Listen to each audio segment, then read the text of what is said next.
This is Neha and welcome back to the channel. तो बच्चों, हमारी लास्ट क्लास में हम लोगों ने करा था मैक्रो का हमारा chapter number 1 circular flow of income.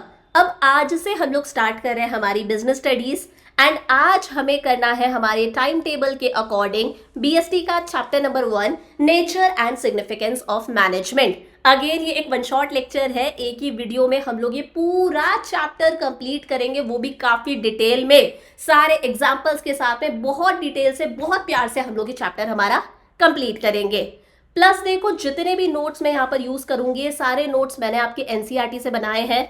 In notes के अंदर आपकी एनसीईआरटी की एक एक इंपॉर्टेंट लाइन कवर है, एक एक इंपॉर्टेंट लाइन, एक एक इंपॉर्टेंट कीवर्ड्स यहाँ पर प्रेजेंट है, जो कीवर्ड्स इंपॉर्टेंट लाइंस आपसे केस स्टडीज में पूछी जा सकती है। तो अगर आप ये लेक्चर देख रहे हो, अगर आप इन नोट्स को प्रिपेयर कर रहे हो, देन ट्रस्ट मी, आपको अलग से कोई किताब, कोई एनसीईआरटी रीड करने की रिक्वायरमेंट नहीं है। शुरू कर दें हम लोग हमारा चैप्टर। क्या नाम है चैप्टर का? Nature and significance of management. तो चैप्टर की शुरुआत होती है कि यार मैनेजमेंट क्या होता है। सबसे पहले एक बेसिक इंट्रोडक्शन देखेंगे, उसके बाद में हम मैनेजमेंट के कॉन्सेप्ट पर आएंगे, टेक्निकल बातों पर आएंगे। देखो मैनेजमेंट क्या है, एक एग्जांपल लेते हैं। आपके घर में कोई शादी है तो पापा और दादाजी क्या करते हैं? पूरी शादी को मैनेज करते हैं, वो मैनेजर्स है, वो पूरी शादी को अच्छे से मैनेज करते हैं। वो सारी चीजें डिसाइड करते हैं कि यार डेकोरेशन कौन देखेगा, किस जगह कौन कौन से फंक्शंस होंगे, खाना कौन देखेगा, सारी चीजें वही डिसाइड करते हैं कि किसको क्या काम करना है, कब करना है, कैसे करना है। और मकसद क्या है दिमाग के अंदर, उनका अल्टीमेट गोल क्या है कि लोग अच्छे से आए। जाते टाइम लोगों का फीडबैक होना चाहिए कि यार खाना बहुत बढ़िया था, हमारी आओ भगत मतलब हमारा वेलकम बहुत बढ़िया था, डेकोरेशन भी बहुत शानदार थी, मतलब कुल मिलाकर बढ़िया शादी हो गई। पापा दादाजी अपनी वाहवाही सुनना चाहते हैं। सो मैनेजमेंट क्या होता है? पापा दादाजी यहाँ पर क्या कर रहे हैं? सारी चीजों को मैनेज कर रहे हैं। मैनेजमेंट का मतलब है कि सारा काम एकदम स्मूथ तरीके से हो, सिस्टमैटिक तरीके से हो, ऑर्डरलीनेस होनी चाहिए, एकदम मक्खन तरीके से सारा का सारा काम हो जाए, कोई केओस वगैरह ना हो। यही क्या है? मैनेजमेंट है। सो मैनेजमेंट देखो हर जगह पर होता है। अगर आपकी एक छोटी सी चाय की दुकान है, चाय की टपरी है ना, उसको मैनेज करना भी जरूरी है। वहीं अगर आपकी एक बहुत बड़ी मल्टीनेशनल कंपनी है, गूगल है, उसको मैनेज करना भी जरूरी है। कोई मैन्युफैक्चरिंग कंसर्न है, आप फर्नीचर बना रहे हो, ड्रेसेस बना रहे हो, कोई भी मैन्युफैक्चरिंग कंसर्न है, उसे मैनेज करना भी जरूरी है। वहीं अगर आपकी कोई ग्रोसरी शॉप है, परचूनी की दुकान है, उसे मैनेज करना भी जरूरी है। इवन अगर आपका कोई एनजीओ है, कोई ट्रस्ट वगैरह है, उसे भी मैनेज करना जरूरी है। सो एनसीईआरटी कहती है management is required in all kinds of organisations. दोस्त मैन्युफैक्चरिंग हैंडलूम्स है, उन्हें मैनेज करना जरूरी है कि प्रोडक्ट अच्छी क्वालिटी का बनना चाहिए, तभी बेचारा कस्टमर खरीदेगा। ट्रेडिंग इन कंज्यूमर गुड्स, अगर आपकी कोई शॉप है, कोई शॉपिंग कॉम्प्लेक्स है जहां पर आप चीजें रीसेल कर रहे हो, उसे मैनेज करना भी जरूरी है। आपको कस्टमर की नीड्स को सेटिस्फाई करना है। प्रोवाइडिंग हेयर स्टाइलिंग सर्विसेज, अगर कोई सैलून है उसे मैनेज करना भी जरूरी है कि भैया पेडिक्योर कौन करेगा, मैनिक्योर कौन करेगा, फेशियल कौन करेगा, हेयर कौन सेट करेगा, उसे मैनेज करना भी जरूरी है। Even in non business organisations, किसी एनजीओ, चैरिटेबल ट्रस्ट को मैनेज करना भी जरूरी है। सो मैनेजमेंट क्या होता है? हर जगह पर देखा जाता है। समझ में आई मेरी बात? अब हम बात करते हैं कॉन्सेप्ट ऑफ मैनेजमेंट। देखो मैनेजमेंट का concept, management is defined as a process of getting things. यहां पर 3 वर्ड्स आएंगे हमारे पास में इंपॉर्टेंट। मैनेजमेंट क्या है? एक ऐसा प्रोसेस है जिसके अंदर जो मैनेजर है, मैनेजर हर ऑर्गेनाइजेशन के अंदर होता है, कोई पार्टनरशिप फर्म है, कंपनी है, फैक्ट्री है, हर जगह पर मैनेजर होता है। सो मैनेजमेंट क्या है? It is a process of getting things. Management के अंदर जो मैनेजर है वो अपने एम्प्लॉय से काम करवाता है, वो अपने एम्प्लॉय से काम करवाता है ताकि वो ऑर्गेनाइजेशन के गोल्स को अचीव कर सके। अब गोल कुछ भी हो सकता है, गोल हो सकता है कि सेल्स इंक्रीज करनी है, गोल हो सकता है प्रॉफिट्स इंक्रीज करने हैं, गोल कुछ भी हो सकता है। सो मैनेजमेंट एक प्रोसेस है जिसके अंदर मैनेजर अपने एम्प्लॉय से काम करवा रहा है ताकि वो गोल्स को अचीव कर सके, इफेक्टिवली भी और एफिशिएंटली भी। मैम 2 वर्ड्स है, क्या होता है? इफेक्टिवली मतलब जो भी गोल है, जो भी टास्क है, वो डेडलाइन तक कंप्लीट होना चाहिए। जो डेडलाइन है उस तक टास्क कंप्लीट होना चाहिए कैसे भी करके। और एफिशिएंटली का मतलब है कि काम इस तरह से करो कि काम को करने की कॉस्ट कम से कम आए। काम आप ऐसे करो कि काम को करते टाइम पर रिसोर्सेज का वेस्टेज कम से कम हो। मतलब काम करना वो तो इफेक्टिवनेस है, काम को सही तरीके से करना कि कॉस्ट कम से कम आए, रिसोर्सेज का प्रॉपर यूसेज हो, that is efficiency. So management is defined as a process of getting things done. Management एक प्रोसेस है. प्रोसेस क्यों है अभी मैं बताऊंगी. Getting things done with the aim of achieving goals. काम करवा रहे हैं ताकि हम गोल्स को अचीव कर सके इफेक्टिवली यानी कि डेडलाइन तक, एंड एफिशिएंटली बहुत ही अच्छे तरीके से काम हो सके, दैट इज मैनेजमेंट. समझ में आ गया. एक हम राइटर की डेफिनेशन लेते हैं. Management is a process of designing and maintaining an environment. Management एक ऐसा प्रोसेस है जिसके अंदर मैनेजर भाई साहब एक ऐसा एनवायरमेंट डिजाइन कर रहे हैं, उस एनवायरमेंट को मेंटेन कर रहे हैं, in which individuals working together in groups efficiently accomplish selected aims. जिसके अंदर जो बहुत सारे इंडिविजुअल्स काम कर रहे हैं ग्रुप के अंदर, वो इस तरह से काम करे कि ऑर्गेनाइजेशन के गोल्स को अचीव करा जा सके बहुत ही एफिशिएंटली, कि काम इस तरह से हो कि काम को करने की कॉस्ट कम से कम आ रही है, रिसोर्सेज का वेस्टेज कम से कम हो रहा है, सिस्टमैटिक तरीके से काम हो, दैट इज मैनेजमेंट. चमका अच्छे से. ये डेफिनेशन किसने दी? हेरोल्ड कून्स और हेल्स वेलरिच ने. आगे देखो, अब हम बात करते हैं कि ये जो मैनेजमेंट की डेफिनेशन थी इसमें 3 वर्ड्स आए थे, process, effectively and efficiently. Process, effectiveness, efficiency होता क्या है? पहली बात तो मैनेजमेंट क्या है? एक प्रोसेस है. मैनेजमेंट प्रोसेस इसलिए है क्योंकि मैनेजमेंट के अंदर मैनेजर्स को 5 फंक्शंस परफॉर्म करने पड़ते हैं बच्चा. कंटिन्यूअसली 5 फंक्शंस परफॉर्म करने पड़ते हैं. मैम कौन कौन से? Planning, organising, staffing, directing and controlling. ये 5 चैप्टर्स आपको इस किताब के अंदर पढ़ने हैं बीएसटी के अंदर. सो management is a process because it performs a series of functions. कौन कौन से? प्लानिंग. प्लानिंग के अंदर ऑब्जेक्टिव्स डिसाइड करे जाते हैं कि हमारा मकसद क्या है. जैसे शादी का मकसद क्या है? कि सब लोग हमारी शादी की वाहवाही करें. तो यहाँ पर ऑब्जेक्टिव सेट करा जाता है कि हमारा मकसद सेल्स मैक्सिमाइज करना है, हमारा मकसद प्रॉफिट्स मैक्सिमाइज करना है, कस्टमर्स को अच्छी सर्विस देना है. क्या है मकसद, क्या है गोल. साथ साथ में डिसाइड करा जाता है क्या करना है, कैसे करना है, कौन सा काम कौन करेगा, what to do, when to do and from whom to do, कि क्या करना है, कैसे करना है और कौन सा काम किससे करवाना है. ये सारी चीजें किस में आई? प्लानिंग के अंदर. प्लानिंग हो गई तो सेकंड स्टेप आता है ऑर्गेनाइजिंग. सारी चीजों को ऑर्गेनाइज करना. भैया एक्चुअल में काम करना है तो सारे रिसोर्सेज अरेंज करने पड़ेंगे. पैसा अरेंज करो, फाइनेंशियल रिसोर्सेज, मशीनरी अरेंज करो, फिजिकल रिसोर्सेज, बंदे अरेंज करो, एम्प्लॉयज, ह्यूमन रिसोर्सेज, अलग अलग डिपार्टमेंट्स बनाना, पूरे काम को छोटे छोटे से टास्क में डिवाइड करना, बताना कौन किसके अंडर काम कर रहा है, कौन किसका बॉस है. All this is organising. Third आता है स्टाफिंग. सूटेबल स्टाफ को हायर करना. स्टाफ से रिलेटेड जितना भी काम है, स्टाफ को हायर करना, स्टाफ को पे करना, स्टाफ का प्रमोशन वगैरह सब किस में आएगा? स्टाफिंग में.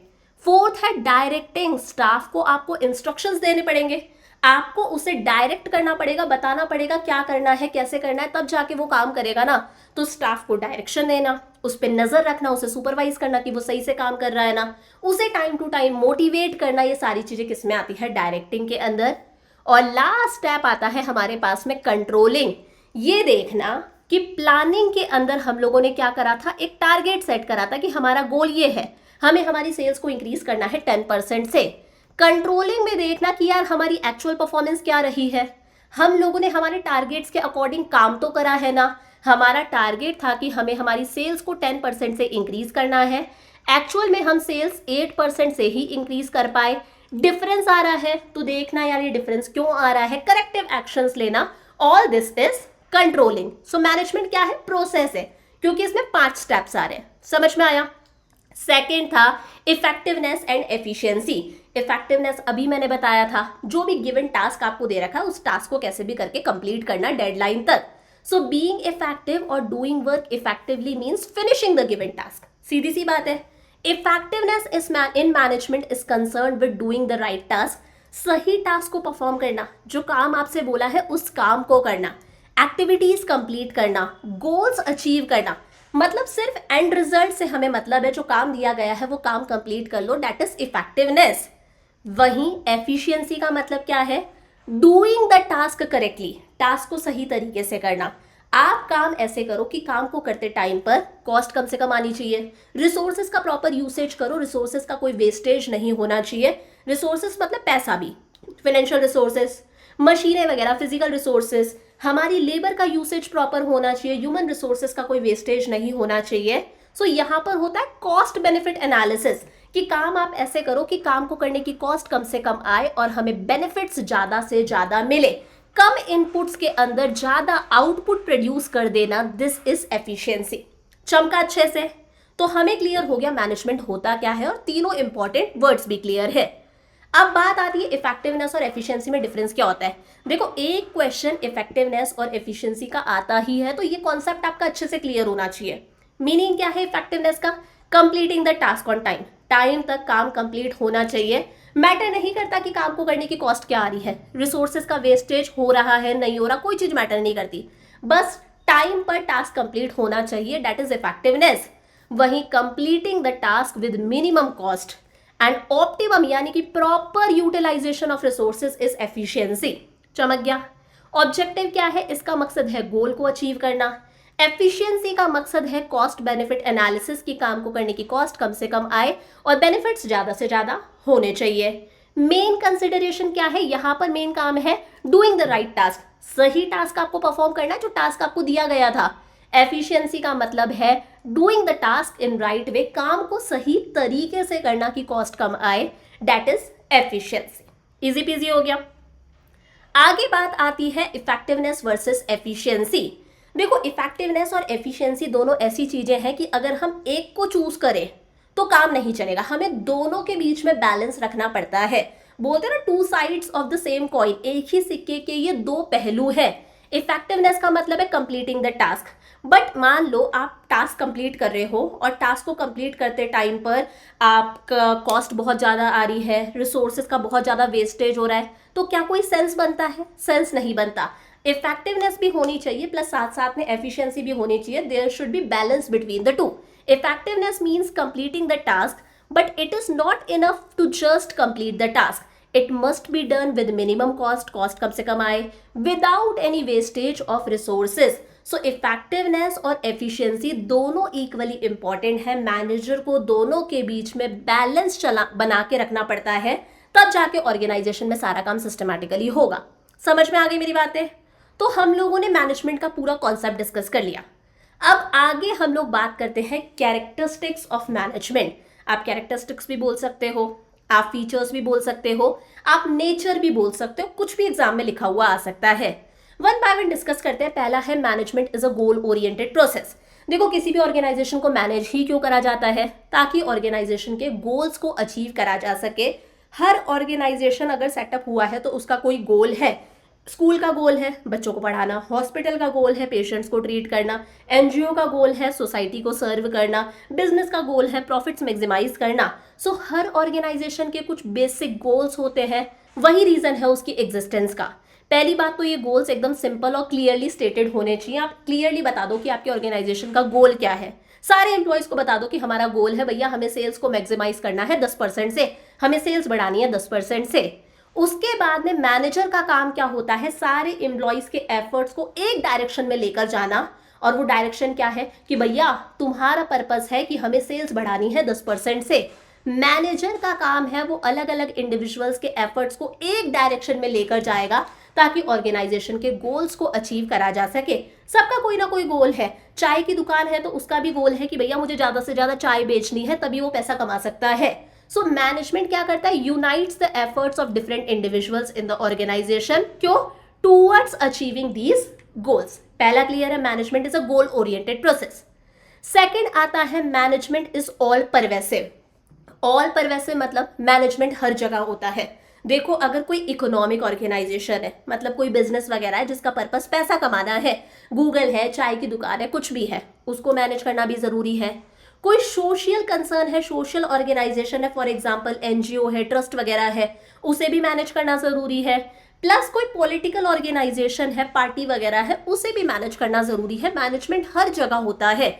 आपकी एनसीईआरटी की ये लाइन है, activities involve in managing an enterprise are common to all organisation, चाहे वो इकोनॉमिक है, सोशल है, पॉलिटिकल है, बिजनेस है, चाहे सोशल है, एनजीओ वगैरह, चाहे पॉलिटिकल ऑर्गेनाइजेशन है, हर किसी को मैनेज करना जरूरी है। हर तरह के ऑर्गेनाइजेशन को मैनेज करना जरूरी है, चाहे वो छोटा सा ऑर्गेनाइजेशन हो, कोई चाय की दुकान है, चाहे वो एक बड़ी सी मल्टीनेशनल कंपनी है। चाहे वो मैन्युफैक्चरिंग कंसर्न है, वहां पर प्रोडक्शन हो रहा है, चाहे आप सर्विस दे रहे हो, डॉक्टर की, टीचर की, लॉयर की, सीए की सर्विसेज दे रहे हो, आपका मकसद प्रॉफिट कमाना है, चाहे आप एक नॉन प्रॉफिट ऑर्गेनाइजेशन हो, हर जगह मैनेजमेंट होता है। टॉप लेवल मैनेजर्स भी मैनेजमेंट करते हैं, मिडिल लेवल मैनेजर्स भी मैनेज करते हैं, लोअर लेवल मैनेजर्स भी ऑर्गेनाइजेशन को मैनेज करते हैं। ये मैं आगे चलकर पढ़ाऊंगी, टॉप, मिडिल और लोअर लेवल मैनेजर्स। अभी आप ये समझ लो मैनेजमेंट हर जगह पर होता है। समझ में आ गया? Management is all pervasive. Third है मैनेजमेंट इज मल्टी डायमेंशनल। बच्चा मैनेजमेंट क्या है? मल्टी डायमेंशनल है। मल्टी डायमेंशनल मतलब मैनेजमेंट एक कॉम्प्लेक्स एक्टिविटी है जिसके अंदर हमें अलग अलग चीजों को मैनेज करना पड़ता है। कॉम्प्लेक्स एक्टिविटी है जिसमें हमें अलग अलग चीजों को मैनेज करना पड़ता है। पहला तो मैनेजमेंट ऑफ वर्क, काम को मैनेज करो। सेकेंड है मैनेजमेंट ऑफ पीपल, लोगों को मैनेज करो। थर्ड है मैनेजमेंट ऑफ ऑपरेशंस, सारे ऑपरेशंस को मैनेज करो। वन बाय वन बताती हूँ। सबसे पहला है मैनेजमेंट ऑफ वर्क। देखो हर ऑर्गेनाइजेशन का कोई ना कोई काम होता है। हॉस्पिटल का काम है पेशेंट्स को ट्रीट करना, स्कूल का काम है बच्चों को एजुकेशन देना, किसी बिजनेस का काम है प्रॉफिट्स मैक्सिमाइज करना, कोई मान लो और कोई प्रोफेशन है उसका काम है अपने क्लाइंट्स को सर्विसेज वगैरह देना। So management AIIMS in achieving goals और अकम्प्लिशिंग टास्क। मैनेजमेंट का काम है कि जो भी गोल है, जो भी काम है वो टाइम पर कंप्लीट होना चाहिए, इफेक्टिवली भी और एफिशिएंटली भी। Management make sure that work is accomplished effectively and efficiently. Managers he make sure करके रखते हैं कि काम इफेक्टिवली हो, यानी कि टास्क टाइम पर कंप्लीट होना चाहिए और एफिशिएंटली हो, सिस्टमैटिक तरीके से हो, अच्छे तरीके से हो, रिसोर्सेज का वेस्टेज कम से कम हो। That is management. तो काम को मैनेज करना। सेकेंड है मैनेजमेंट ऑफ पीपल, लोगों को, एम्प्लॉयज को मैनेज करना। देखो किसी भी ऑर्गेनाइजेशन के जो एम्प्लॉयज होते हैं वो उसका सबसे बड़ा असेट होते हैं, सबसे बड़ी प्रॉपर्टी होती है, और उनसे काम करवाना, उनसे काम निकलवाना अपने आप में एक बहुत बड़ा टास्क है, क्योंकि हर कोई अलग अलग बैकग्राउंड से आया है, हर किसी की अपनी अपनी इच्छा है, हर किसी का अपना अपना पर्पस है ऑर्गेनाइजेशन को ज्वाइन करने का। तो उन्हें मोटिवेट करना, उनसे काम निकलवाना, ये अपने आप में एक बहुत बड़ा टास्क है। So management of people means taking care of employees individual needs and taking care of group of people. Getting work done through the people is a major task for the manager. Management of people के अंदर employees की individual needs को पूरा करना। Promotion चाहिए बंदे को, अच्छे से काम करा है तो प्रमोशन दो।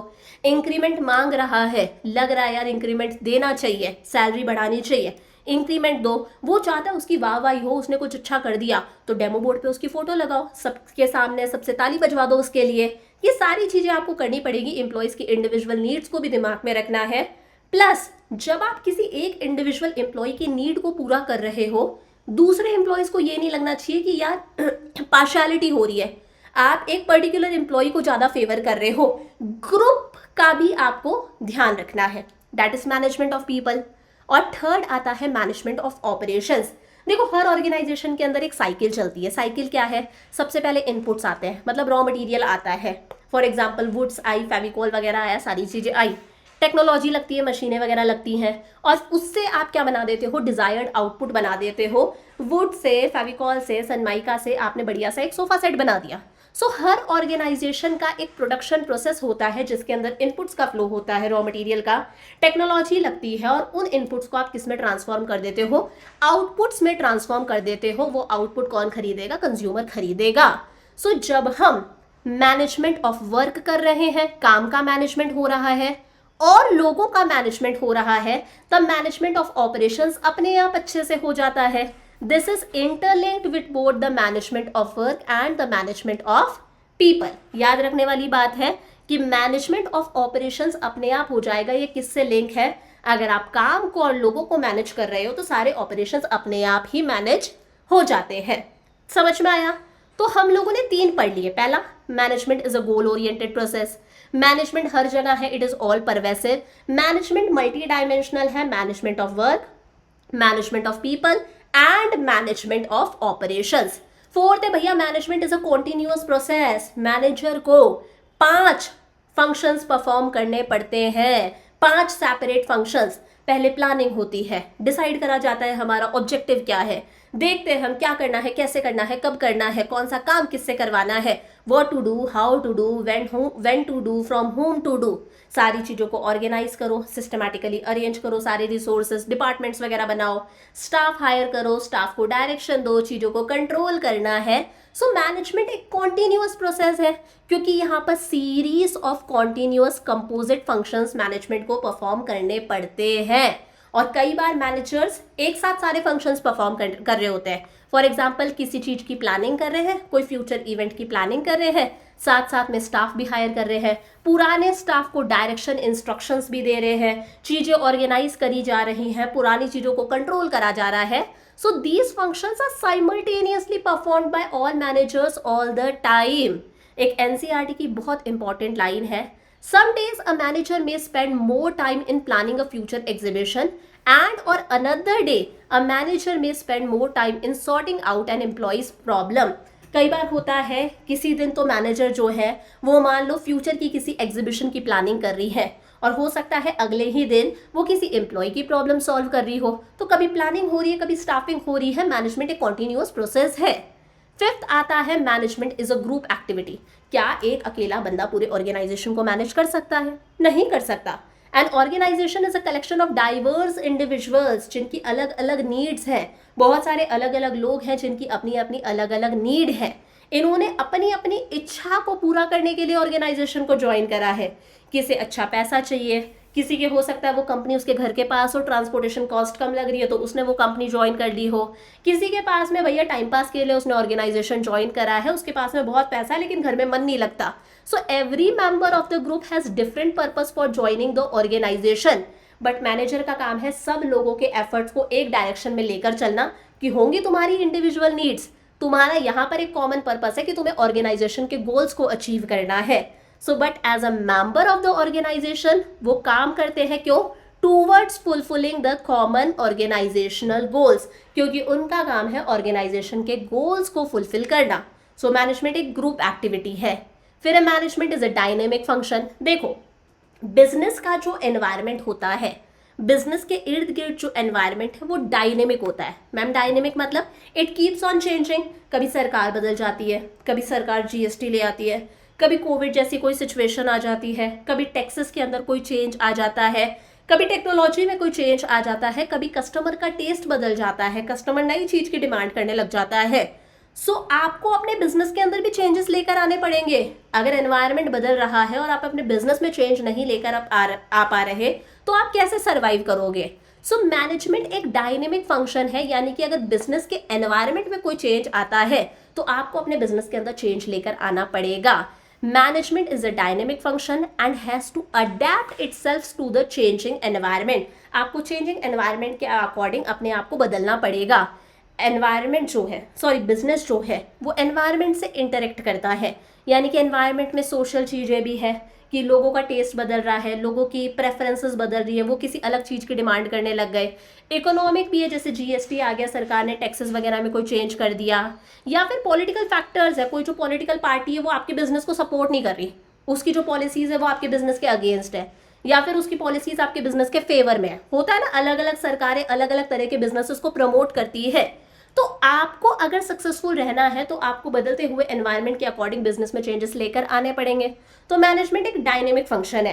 जैसे कोविड आया था, उससे पहले कभी कोई ऑनलाइन क्लासेस नहीं होती थी, कोविड आया, ऑनलाइन क्लासेस स्टार्ट हो गई, आप मुझसे ऑनलाइन पढ़ रहे हो। उससे पहले तो ये ट्रेंड चलता ही नहीं था एज सच।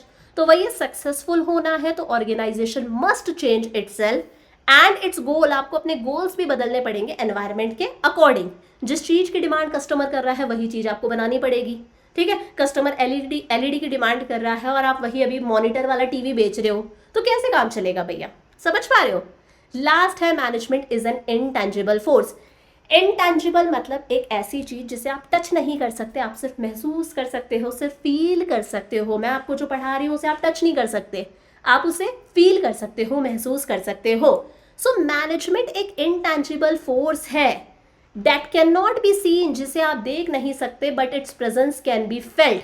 अगर ऑर्गेनाइजेशन में सारा काम सिस्टमैटिक तरीके से हो रहा है, टारगेट्स टाइम पर अचीव करे जा रहे हैं, एम्प्लॉयज हैप्पी और सेटिस्फाइड है, ऑर्डर है, कोई केओस लड़ाई झगड़े नहीं है, आप क्या बोलोगे? मैनेजमेंट अच्छा है।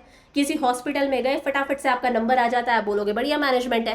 हॉस्पिटल में गए, पर्ची कटने में 1 घंटा लग रहा है, डॉक्टर का अपॉइंटमेंट ले रखा है, फिर भी डॉक्टर के पास में नंबर नहीं आ रहा, 1 घंटे लाइन में खड़े हो, बोलोगे बकवास मैनेजमेंट है। ये कैसा मैनेजमेंट है? So effect of management is noticeable in an organization where targets are met accordingly, targets achieve हो रहे हैं, employees are happy and satisfied, और हर काम में orderliness है, कोई chaos नहीं है, तो आप बोलते हो मैनेजमेंट अच्छा है। Management is an intangible force. याद हो गए 7 हमारे कैरेक्टरिस्टिक्स। अब अगर याद नहीं रहते हैं तो निमोनिक्स भी देख लेते हैं। गोलू प्रेम में चला घर ढूंढने इंडिया। मैम क्या बता रहे हो? गोलू प्रेम में चला घर ढूंढने इंडिया। तो जी का मतलब क्या है? Management is a goal oriented process, goal achieve करना है। पी का मतलब प्रेम, पी से परवेसिव। एम का मतलब multi dimensional, management of work, management of people, management of operations.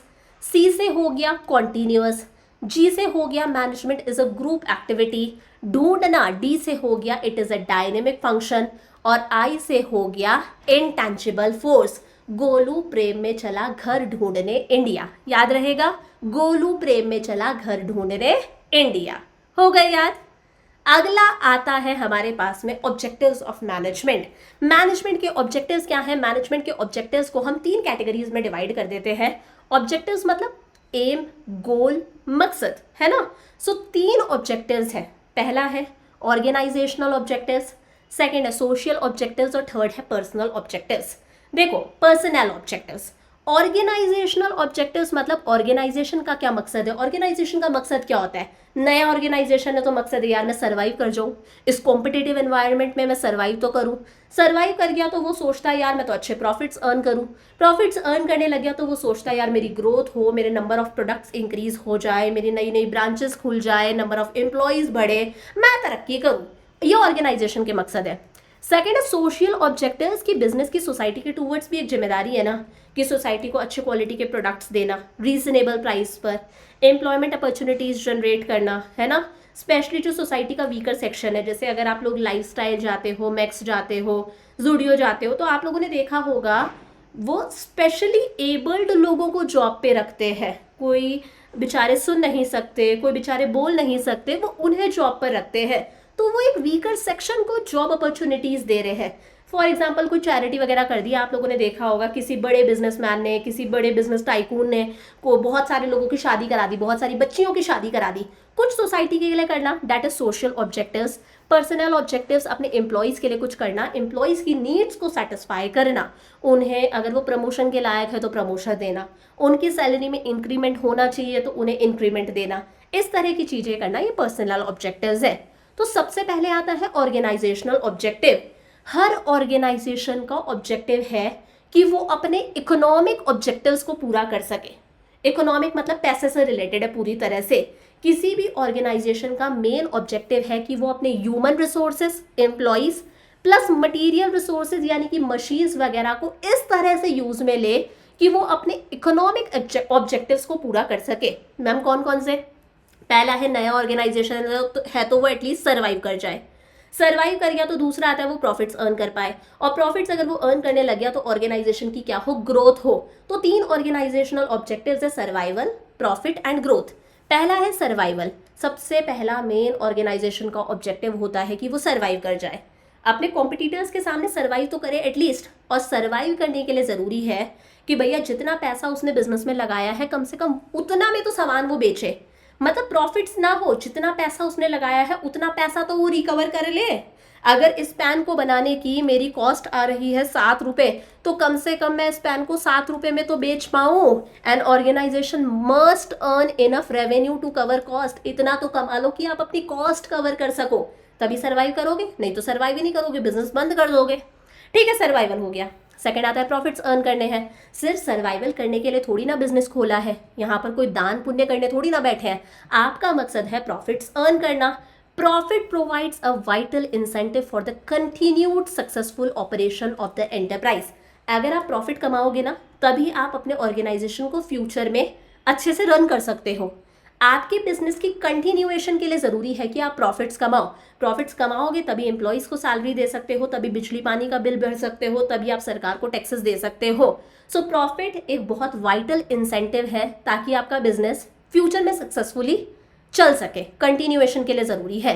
Profits हो गए, then you will think about growth. Growth का मतलब है आपकी एक्टिविटीज़ इंक्रीज हो, नंबर ऑफ प्रोडक्ट्स बढ़ जाए। अभी तक आप मार्केट में सिर्फ फेस वॉश बेचते थे, अब आप अपनी कंपनी का बॉडी वॉश भी बेचते हो, लोशन भी बेचते हो, क्रीम भी बेचते हो, शैम्पू भी बेचते हो, कंडीशनर भी बेचते हो, हेयर मास्क भी बेचते हो, शावर जेल भी बेचते हो। नंबर ऑफ प्रोडक्ट्स बढ़ा दिए ना आपने, आपके नंबर ऑफ एम्प्लॉयज बढ़े, आपकी ब्रांचेस बढ़े। पहले तो उसी सिटी में आपकी ब्रांचेस बढ़े, फिर अलग स्टेट्स में भी आपकी ब्रांचेस बढ़ने लग जाए, आप अपने बिजनेस को इंटरनेशनल भी ले जाओ। This is growth. So growth of an organization means to expand its activities. Growth of a business can be measured in terms of sales volume आपका बढ़े, आपके नंबर ऑफ एम्प्लॉयज बढ़े, आपके नंबर ऑफ प्रोडक्ट्स बढ़े, in fact आपने जो business में capital लगाई है, पैसा लगाया है, वो बढ़ने लगे। That is growth. समझ में आ गया मैम अच्छे से? अगला ऑब्जेक्टिव क्या था? Social objective. भैया सोसाइटी के लिए कुछ ना कुछ करना, creation of benefit for society. देखो बिजनेस जो है वो सोसाइटी के अंदर एग्जिस्ट करता है, बिजनेस सोसाइटी के अंदर है, सोसाइटी के रिसोर्सेज को यूज कर रहा है, लेबर भी सोसाइटी का पार्ट है, हर कोई सोसाइटी का ही पार्ट है। आप अल्टीमेटली प्रोडक्ट बनाकर भी सोसाइटी को ही बेच रहे हो, सोसाइटी नहीं होगी तो आप एग्जिस्ट ही नहीं कर सकते। तो आपकी सोसाइटी के टूवर्ड्स क्या कोई जिम्मेदारी नहीं बनती? बिल्कुल बनती है। As a part of society every organisation has a social obligation to fulfil. आपकी एक सोशल रिस्पॉन्सिबिलिटी है जो आपको फुलफिल करनी पड़ेगी। Creating economic value for various constituents of society. Society के लिए कुछ इकोनॉमिक वैल्यू, सोसाइटी को कुछ बेनिफिट्स देना, this is social objective. For example society को अच्छे क्वालिटी के प्रोडक्ट्स बनाकर बेचना रीजनेबल प्राइजेस पर, एम्प्लॉयमेंट अपॉर्चुनिटीज जनरेट करना, मेल्स के लिए भी फीमेल्स के लिए भी, हर कम्युनिटी के लिए, फाइनेंशियल सपोर्ट देना, कुछ लोग जो फाइनेंशियली वीकर हैं उन्हें फाइनेंशियल सपोर्ट देना, चैरिटी डोनेशन वगैरह करना, लड़कियों की आपने शादी करा दी है, काम बहुत सारे लोग करते हैं, सामूहिक विवाह वगैरह करा दिया। प्रोडक्शन के लिए आप environment friendly methods of production use करो कि एयर को आप ज़्यादा पॉल्यूट मत करो, वाटर बॉडीज़ को आप पॉल्यूट ना करो। स्पेशली जो हमारी सोसाइटी का वीकर सेक्शन है उनके लिए एम्प्लॉयमेंट अपॉर्चुनिटीज़ जनरेट करना, जो मैंने आपको लाइफस्टाइल ज़ूडियो वगैरह का एग्जाम्पल दिया था, वहाँ पर स्पेशली एबल्ड लोगों को नौकरी पर रखा जाता है ताकि उनका कुछ भला हो सके। So this is social objective. Last आता है हमारे पर्सनल ऑब्जेक्टिव्स। ऑर्गेनाइजेशन क्या है? लोगों से बना हुआ है, बहुत सारे लोग होते हैं ऑर्गेनाइजेशन के अंदर, हर कोई अलग अलग बैकग्राउंड से आया है ना, कोई कहाँ से आया है, कोई किस स्टेट से आया है, सबकी भाषाएं अलग अलग है, हर किसी की अपनी अलग अलग पर्सनालिटी है, हर किसी की अलग अलग क्वालिफिकेशन पढ़ाई और हर किसी का अलग अलग एक्सपीरियंस है, हर किसी का अपना मकसद है ऑर्गेनाइजेशन को ज्वाइन करने का। Organisation are made up of people who have different personalities, backgrounds, experiences and objective. सबका अपना अपना अलग गोल है, वो ऑर्गेनाइजेशन का पार्ट बनते हैं अपनी नीड्स को फुलफिल करने के लिए। अगर आप किसी कंपनी में जॉब कर रहे हो तो आपका पर्पस आपकी नीड्स फुलफिल करना है या कंपनी की नीड्स फुलफिल करना है? ऑफ कोर्स आपकी नीड्स। आप चाहते हो आपको अच्छी सैलरी मिले, आपका प्रमोशन वगैरह हो। मैनेजर्स क्या करते हैं, ये जो पर्सनल गोल्स है ना कि बंदे को अच्छी सैलरी चाहिए, प्रमोशन चाहिए, जो भी है, इसको ऑर्गेनाइजेशन के गोल्स के साथ में रिकंसाइल कराते हैं, मतलब मैच कराते हैं कि भैया अगर ऑर्गेनाइजेशन के गोल्स को हम अचीव कर पाएंगे, हमारी सेल्स इंक्रीज होंगी, प्रॉफिट्स इंक्रीज होंगे, तो हम अपने आप आपकी सैलरी बढ़ा देंगे, हम अपने आप आपका प्रमोशन कर देंगे, हम अपने आप आपको दिवाली पर, क्रिसमस पर बोनस देंगे। सो मैनेजर का काम है एम्प्लॉयज के पर्सनल गोल्स और ऑर्गेनाइजेशन के ऑब्जेक्टिव्स को रिकंसाइल, मैच करवाना। ऑर्गेनाइजेशन में हार्मनी रहे, ब्रदरहुड वाली फीलिंग रहे, खींचातानी केओस ना हो। ये हो गए पर्सनल ऑब्जेक्टिव्स। समझ में आया? अगला टॉपिक आता है importance of management. Why management is important? तो देखो पहला है management helps in achieving group goals. देखो मैनेजमेंट खुद के लिए थोड़ी ना होता है, मैनेजमेंट क्यों होता है? ताकि ऑर्गेनाइजेशन के गोल्स को अचीव करा जा सके। समझ रहे हो? मैनेजमेंट खुद के लिए नहीं है, मैनेजमेंट ऑर्गेनाइजेशन के गोल्स को अचीव करने के लिए है। मैनेजर का काम है सारे एम्प्लॉयज के एफर्ट्स को एक डायरेक्शन में लेकर जाना ताकि ओवरऑल ऑर्गेनाइजेशन के गोल्स को अचीव कर सके। अब ओवरऑल गोल कुछ भी हो सकता है, मैंने बताया सेल्स मैक्सिमाइज करना, प्रॉफिट्स मैक्सिमाइज करना, कुछ भी गोल हो सकता है। So management is required not for itself but for achieving the goal of organisation. Managers manage क्यों कर रहे हैं? ताकि वो ऑर्गेनाइजेशन के गोल्स को अचीव कर सके. Task of manager is to give a common direction to individual effort in achieving the overall goal of organization. Manager का टास्क है सारे एफर्ट्स को, सारे इंडिविजुअल्स के एफर्ट्स को एक डायरेक्शन में लेकर जाना कि हमें ऑर्गेनाइजेशन के ओवरऑल गोल्स को अचीव करना है. सो मैनेजमेंट से क्या होता है? ऑर्गेनाइजेशन के ग्रुप गोल्स को हम अचीव कर सकते हैं, कॉमन गोल को अचीव कर सकते हैं. Management helps in achieving group गोल. याद रहेगा. सेकेंड है मैनेजमेंट इंक्रीजेस एफिशिएंसी. हम लोगों ने देखा था मैनेजर क्या मेक श्योर करते हैं कि काम कैसे हो, इफेक्टिवली भी प्लस एफिशिएंटली भी. मतलब काम ऐसे हो कि काम को करने की कॉस्ट कम से कम आए, रिसोर्सेज का वेस्टेज कम से कम हो, सारे रिसोर्सेज का ऑप्टिमम बेस्ट यूटिलाइजेशन हो. So aim of manager is to reduce cost, increase productivity. इसके लिए मैनेजर बेटर प्लानिंग करेगा, बेटर ऑर्गेनाइजिंग करेगा, बेटर स्टाफिंग डायरेक्टिंग करेगा, बेटर कंट्रोलिंग करेगा, ताकि ऑर्गेनाइजेशन में एफिशिएंसी के साथ में काम हो. सो पहला है management helps in achieving group goals. Second है मैनेजमेंट इंक्रीजेस एफिशिएंसी. वो सिस्टमैटिकली ऑर्गेनाइजेशन को मैनेज करेगा कि काम को करने की कॉस्ट कम से कम आए, रिसोर्सेज का वेस्टेज कम से कम हो, एम्प्लॉयज की प्रोडक्टिविटी बढ़े, वो कम इनपुट्स में ज़्यादा आउटपुट प्रोड्यूस कर सके, कम टाइम में ज़्यादा आउटपुट प्रोड्यूस कर सके. So management increases efficiency. Third है management creates a dynamic organisation.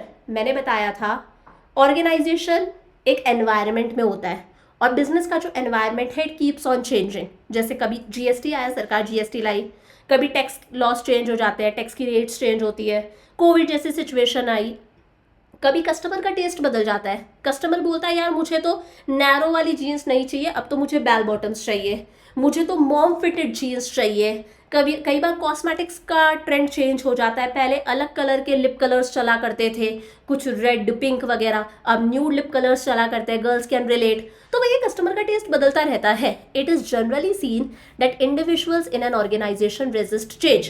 For example, अगर मैं आपको एक एग्जाम्पल दूँ, जब ऑनलाइन एजुकेशन स्टार्ट हुई थी कोविड के टाइम पर, तो बहुत सारे छोटे छोटे स्कूल्स ऐसे थे जो मना कर रहे थे, यानी कि जो वहाँ पे टीचर्स थे, स्टाफ थे, वो रेजिस्ट कर रहे थे कि नहीं हम तो ऑनलाइन नहीं पढ़ाएंगे, आप चाहे हमें निकाल दो, हम तो ऑनलाइन नहीं पढ़ाएंगे क्योंकि हमारे घर में लैपटॉप नहीं है, पीसी नहीं है, हमारे घर में वाईफाई कनेक्शन नहीं है और हमें ऑनलाइन पढ़ाना नहीं आता, हमें तो लैपटॉप चलाना ही नहीं आता. ऐसे में एक मैनेजर क्या करता है, अपने एम्प्लॉयज़ को समझाता है कि भैया हम जो ये चेंज लेकर आ रहे हैं ना, ऑफलाइन से ऑनलाइन पर शिफ्ट कर रहे हैं, ये सिर्फ ऑर्गेनाइजेशन के लिए ही अच्छा नहीं है, ये आपके लिए भी अच्छा है, आपकी पर्सनल ग्रोथ होगी, आप और कॉम्पिटिटिव बनोगे. सो मैनेजर्स क्या करते हैं, एक डायनेमिक ऑर्गेनाइजेशन क्रिएट करते हैं. अगर एनवायरनमेंट में कोई चेंज आ रहा है और एम्प्लॉयज़ उस चेंज के अकॉर्डिंग ढलना नहीं चाहते, उस चेंज के अकॉर्डिंग एडजस्ट नहीं होना चाहते, तो मैनेजर्स एम्प्लॉयज़ को मोटिवेट करते हैं that this change is good for you. Online पढ़ाओगे तो आपको सीखने को मिलेगा, आपकी नॉलेज अपग्रेड होगी. सो मैनेजमेंट हेल्प्स पीपल मतलब employees adapt to these changes, कि वो इन चेंजेस के अडेप्ट हो, वो इन चेंजेस को एक्सेप्ट करे, so that organisation is able to maintain its competitive edge. और ऐसा होगा तभी ऑर्गेनाइजेशन जो है वो सर्वाइव कर पाएगा, अपने कॉम्पिटिटर्स के साथ में compete कर पाएगा. So management creates a dynamic organisation. Fourth है management helps in achieving personal objectives. देखो मैंने बताया था मैनेजर जो है वो अपने एम्प्लॉयज़ को मोटिवेट करते हैं कि भैया अगर तुम ऑर्गेनाइजेशन के गोल्स को अचीव करोगे, अगर वाकई में हमारे प्रॉफिट्स बढ़ेंगे, सेल्स बढ़ेंगी, तो हम तुम्हें प्रमोशन देंगे ना, हम तुम्हें दिवाली, क्रिसमस, ईद पर बोनस देंगे ना. सही बात है. सो मैनेजर मोटिवेट करते हैं. Leeds his team. मैनेजर एक अच्छा लीडर भी होता है जो अपनी टीम को लीड कर रहा है in such a manner that individual members are able to achieve personal goals while contributing to the overall organizational objective. कि भैया अगर आप ऑर्गेनाइजेशन के ऑब्जेक्टिव को फुलफिल करने पर फोकस करोगे, ऑर्गेनाइजेशन सक्सेस हासिल करता है, तो आपके पर्सनल गोल्स अपने आप अचीव हो जाएंगे. Through motivation and leadership the management helps individuals to develop team spirit. Manager motivate करता है एम्प्लॉयज़ को, करो तुम अच्छा तो हम तुम्हें दिवाली पर बोनस देंगे, हम तुम्हें इंक्रीमेंट देंगे. एक अच्छा लीडर बनता है मैनेजर, वो ऑर्गेनाइजेशन में टीम स्पिरिट डेवलप करता है, एम्प्लॉयज़ के बीच में कोऑपरेशन वाली फील लेकर आता है कि हम सबको मिलजुल कर कोऑपरेट करके काम करना है, कमिटमेंट वाली फीलिंग कि हमें ऑर्गेनाइजेशन के गोल्स को अचीव करना है. अपने आप तुम्हारे पर्सनल गोल्स अचीव हो जाएंगे, ऑर्गेनाइजेशन तरक्की करेगा, तुम्हारी तरक्की अपने आप होगी. So management helps in achieving personal objectives. और लास्ट है management helps in the development of society. देखो जब बिजनेस की ग्रोथ होती है ना, जब आप सोसाइटी को अच्छे क्वालिटी के गुड्स और सर्विसेज बना के दोगे, आप एम्प्लॉयमेंट अपॉर्चुनिटीज जनरेट कर रहे हो, आप नई टेक्नोलॉजी लेकर आ रहे हो, एक नया प्रोडक्ट बना के दे रहे हो, सोसाइटी का डेवलपमेंट अपने आप होता है। बिजनेसेस ग्रो करें, नई टेक्नोलॉजी आई तो वॉशिंग मशीन्स आई, तो माइक्रोवेव्स आए, तो डिश वॉशर्स आए, तो पोछा लगाने के लिए मॉप आए, अलग अलग चीज़ें आ रही है। इसकी वजह से सोसाइटी का डेवलपमेंट हो रहा है ना, हमारा काम आसान होता जा रहा है यार। पहले फीमेल्स सारा घर का काम करती थी, सिर्फ मेल्स जॉब पर जाते थे। आज फीमेल्स के पास में इतनी सारी मशीन्स है तो वो भी जॉब पर जाने लगी है। सोसाइटी का डेवलपमेंट हो रहा है, हमारे देश का डेवलपमेंट हो रहा है। So management helps in the development of organisation. Management से ऑर्गेनाइजेशन का डेवलपमेंट होगा, अच्छे क्वालिटी के प्रोडक्ट्स वगैरह बनेंगे तो अल्टीमेटली क्या होगा, सोसाइटी का डेवलपमेंट होगा। अच्छे क्वालिटी के गुड्स और सर्विसेज बनेंगे, better employment opportunities organisation generate करेगा, नई टेक्नोलॉजी अडॉप्ट करेगा, तो अपने आप हमारा देश जो है वो कौन से पाथ पर चलेगा, ग्रोथ और डेवलपमेंट के पाथ पर चलेगा। चमका अच्छे से। ये थी इंपॉर्टेंस ऑफ मैनेजमेंट। याद कैसे करोगे, गोलू एग्जाम देने पहुंचा स्कूल। राम गोलू के पीछे पड़ गए हो, गोलू एग्जाम देने पहुंचा स्कूल। सो देखो जी से क्या होगा, management helps in achieving group goals. याद रहेगा, ग्रुप गोल्स। ई का मतलब है मैनेजमेंट इंक्रीजेस एफिशिएंसी। डी का मतलब है management creates a dynamic environment. P है management helps in achieving personal goals. और एस है management helps in achieving social goals. Management helps in the development of society आप बोल दो। Management helps in creating personal objectives, creating नहीं था, achieving personal objectives. याद हो गया। जी का मतलब management helps in achieving group goals. E का मतलब मैनेजमेंट इंक्रीजेस एफिशिएंसी। डी से management creates dynamic environment. P से management helps in achieving personal objectives. और एस है management helps in the development of society. चमकता है अच्छे से। अभी तक हम लोगों ने बहुत कुछ पढ़ लिया, यहां तक की चीजें समझ में आती है तो एक बार मुझे कमेंट्स के अंदर लिख दो चमका मैम। अब देखो आगे हम लोग बात करते हैं nature of management. Nature of management में हमें 3 चीजें पढ़नी है। पढ़ के हम लोग डिसाइड करेंगे कि भैया मैनेजमेंट आर्ट है क्या, मैनेजमेंट प्रोफेशन है क्या, मैनेजमेंट साइंस है क्या, है तो क्यों है, नहीं है तो क्यों नहीं है। तो 3 चीजें हमारे पास में है, management as an art, management art है क्या, है तो क्यों है। सेकंड है management as a science, management science है क्या या नहीं है तो क्यों है, नहीं है तो क्यों नहीं है। And third management as a profession, management profession है क्या, नहीं है तो क्यों नहीं है। ये 3 चीजें हम लोग आगे डिस्कस करेंगे और बहुत बहुत इंपॉर्टेंट टॉपिक है। यहां से 100% आपके एग्जाम में क्वेश्चंस बनता है, तो स्टार मार्क करो और बहुत अच्छे से मेरे साथ में समझो, पॉइंट्स को याद करो। सबसे पहले बात करते हैं management as an art. Art क्या है, देखो ड्राइंग करते हैं, पेंटिंग करते हैं, डांस करते हैं, म्यूजिक हो गया, सिंगिंग हो गया, ये सारी चीजें किस में आती है, आर्ट के अंदर आती है। तो देखो आर्ट क्या है, आर्ट के अंदर हम लोग थ्योरेटिकल नॉलेज लेते हैं सबसे पहले। फॉर एग्जाम्पल हम सब लोगों ने बचपन के अंदर ड्राइंग करना सीखा है, हम सब लोगों ने बचपन के अंदर पेंटिंग करना सीखा है, तो एक थ्योरेटिकल नॉलेज हम लोगों ने ली है ना।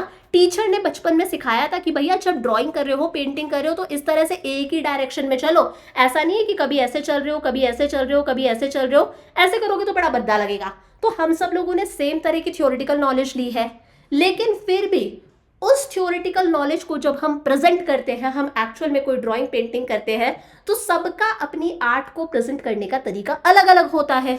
कोई बहुत ब्यूटीफुल सी पेंटिंग बना देता है, तो कोई हमारे मजनू भाई जैसा ये कुछ इस तरह का ऊट पटांग सा हॉर्स वगैरह बना देता है।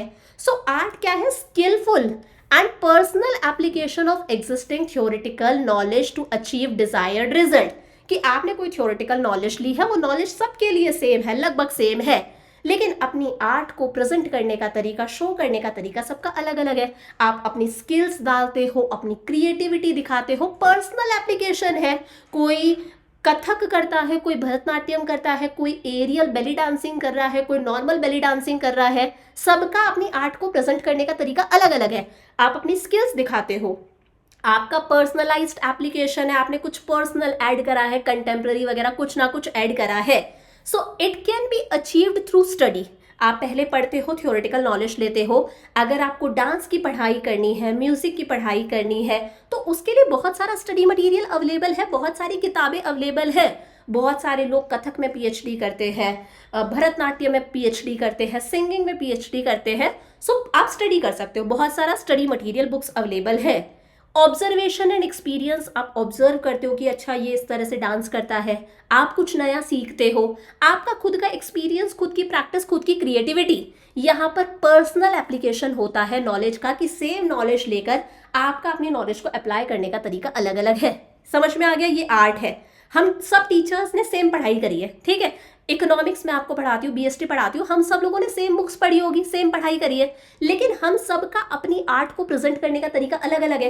पढ़ाना भी तो एक आर्ट है, तो हम सबका पढ़ाने का तरीका अलग अलग है। मैं अलग तरह से पढ़ाती हूँ, कोई और टीचर अलग तरह से पढ़ाते होंगे, कोई दूसरे टीचर अलग तरह से पढ़ाते होंगे। So this is an art, personal application है यहाँ पर। तो देखो, आर्ट के हमारे पास में 3 फीचर्स है। पहला है एग्जिस्टेंस ऑफ थ्योरेटिकल नॉलेज, इसे हम सिस्टमैटिक बॉडी ऑफ नॉलेज भी बोलते हैं। देखो, अगर आर्ट की आपको नॉलेज लेनी है तो उसके लिए बहुत सारा स्टडी मटेरियल अवेलेबल है, बहुत सारी थ्योरेटिकल नॉलेज एग्जिस्ट करती है। आपको डांस की पढ़ाई करनी है, डांस के लिए बहुत सारा स्टडी मटेरियल, बहुत सारी बुक्स मार्केट में अवेलेबल है। आपको म्यूजिक की पढ़ाई करनी है, बहुत सारा स्टडी मटेरियल अवेलेबल है। So art presupposes the existence of certain theoretical knowledge, बिल्कुल बहुत सारा थ्योरेटिकल नॉलेज है।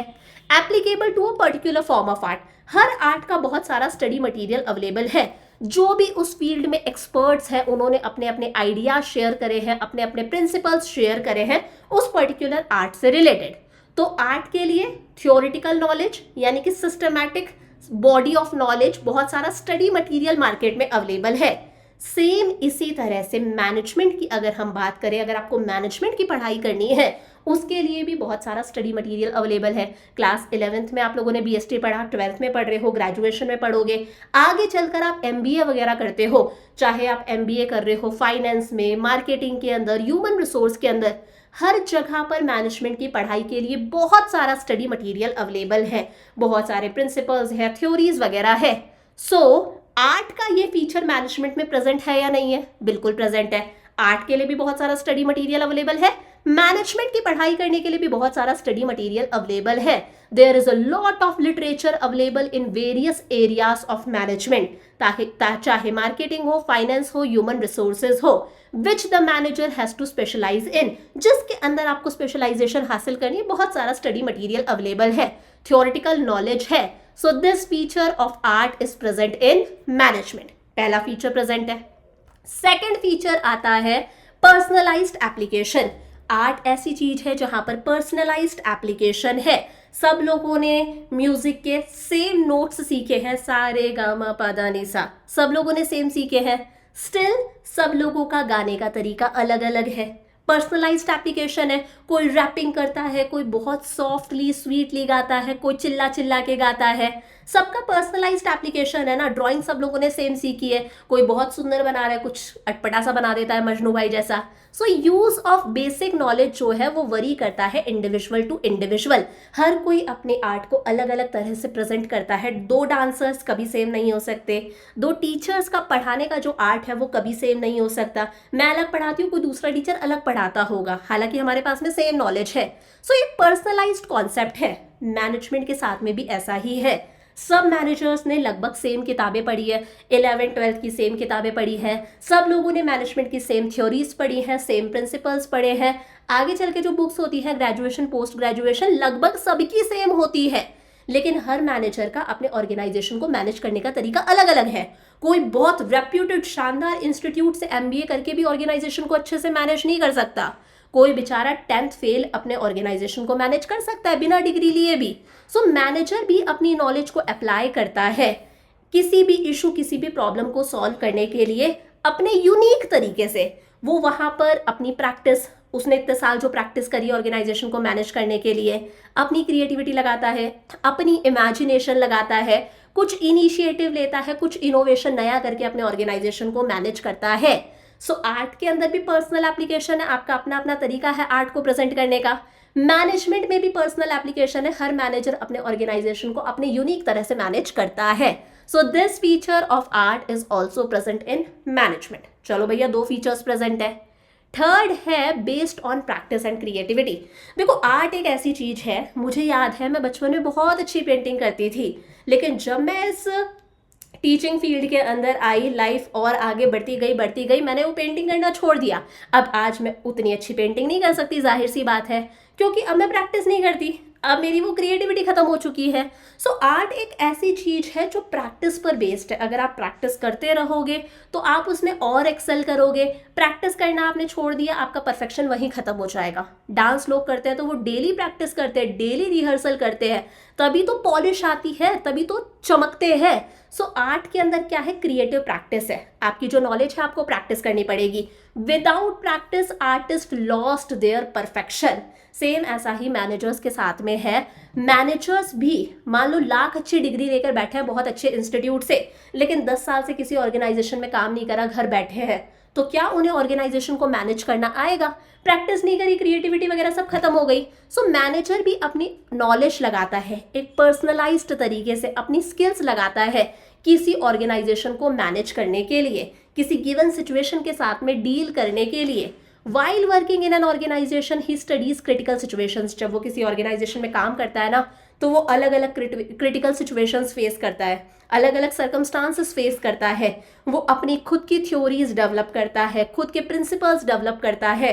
तो प्रैक्टिस और क्रिएटिविटी है। So this feature of art is also present in management. So art के 3 फीचर्स है, existence of theoretical knowledge based on practice and creativity, और थर्ड है पर्सनलाइज्ड एप्लीकेशन। तीनों ही फीचर्स आर्ट के मैनेजमेंट में प्रेजेंट है। सो हम बोल सकते हैं management is a pure art. Management क्या है? प्योर आर्ट है। मैनेजमेंट के अंदर मैनेजर्स अपने एम्प्लॉयज से काम करवाते हैं ताकि वो गोल्स को अचीव कर सके, इफेक्टिवली भी और एफिशिएंटली भी। मैनेजमेंट एक आर्ट है, कला है, getting things done by others, जिसमें मैनेजर्स अदर्स यानी कि एम्प्लॉयज से काम करवाते हैं इफेक्टिवली और एफिशिएंटली। समझ में आया? So management is a pure art, याद हो गया। थर्ड है भैया management as a science. Management science है क्या? देखो साइंस भी क्या है, systematic and organised body of knowledge. अगर आपको साइंस की नॉलेज लेनी है तो बहुत सारा स्टडी मटेरियल अवेलेबल है। बायो के लिए अलग बुक्स हैं, केमिस्ट्री के लिए अलग बुक्स हैं, फिजिक्स के लिए अलग बुक्स हैं। तो सिस्टमैटिक और ऑर्गेनाइज्ड बॉडी ऑफ नॉलेज है, बहुत सारा स्टडी मटेरियल अवेलेबल है। प्लस साइंस एक ऐसी चीज है जिसमें जनरल ट्रूथ है, जनरल ट्रूथ्स है, मतलब जनरल ट्रूथ है, ऐसा होता है तो होता है। Logically observe findings, facts and figures, बहुत सालों तक चीजों को ऑब्जर्व करा गया है, एक्सपेरिमेंट्स करे गए हैं, तब प्रिंसिपल्स बने हैं साइंस के, रातों रात नहीं बने। जैसे लॉ ऑफ ग्रेविटेशन है, न्यूटन्स लॉ ऑफ मोशन है, लॉ ऑफ इनर्शिया है, ओम्स लॉ है, ऐसे रातों रात नहीं बने, चीजों को ऑब्जर्व करा गया है, फाइंडिंग्स हुई हैं, चीजों को फाइंड करा गया है, फैक्ट्स इवेंट्स पर बेस्ड होती है साइंस। पता है ना, यूनिवर्सल चीज है कि भैया इसको इससे रिएक्ट कराएंगे तो ये चीज फॉर्म होगी, दिस इज साइंस।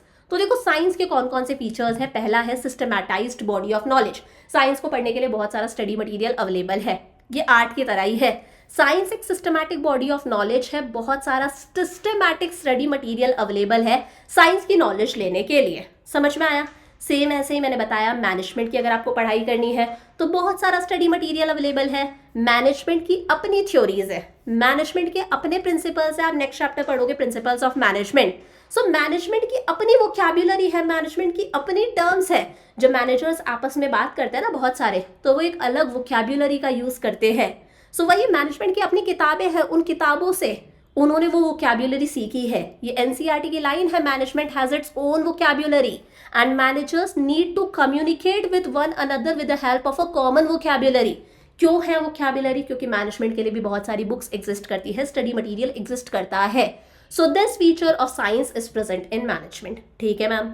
सेकेंड है principles based on experimentation. Science के प्रिंसिपल्स ऐसे रातों रात थोड़ी ना बन गए। साइंस के प्रिंसिपल्स बने हैं, चीजों को कंटिन्यूअसली ऑब्जर्व करा गया है, रिपीटेडली एक्सपेरिमेंट्स करे गए हैं, तब साइंस के प्रिंसिपल्स बने हैं। तब लॉ ऑफ ग्रेविटेशन बना, तब लॉ ऑफ इनर्शिया बना, तब न्यूटन्स लॉ ऑफ मोशन बना, तब ओम्स लॉ बना, तब अलग अलग लॉज बने हैं ना। सो वही ऑब्जर्व करा, एक्सपेरिमेंट्स करे गए। सेम इसी तरह से जो मैनेजमेंट के प्रिंसिपल्स है, आप अगला चैप्टर पढ़ोगे, वो भी रातों रात नहीं बने हैं।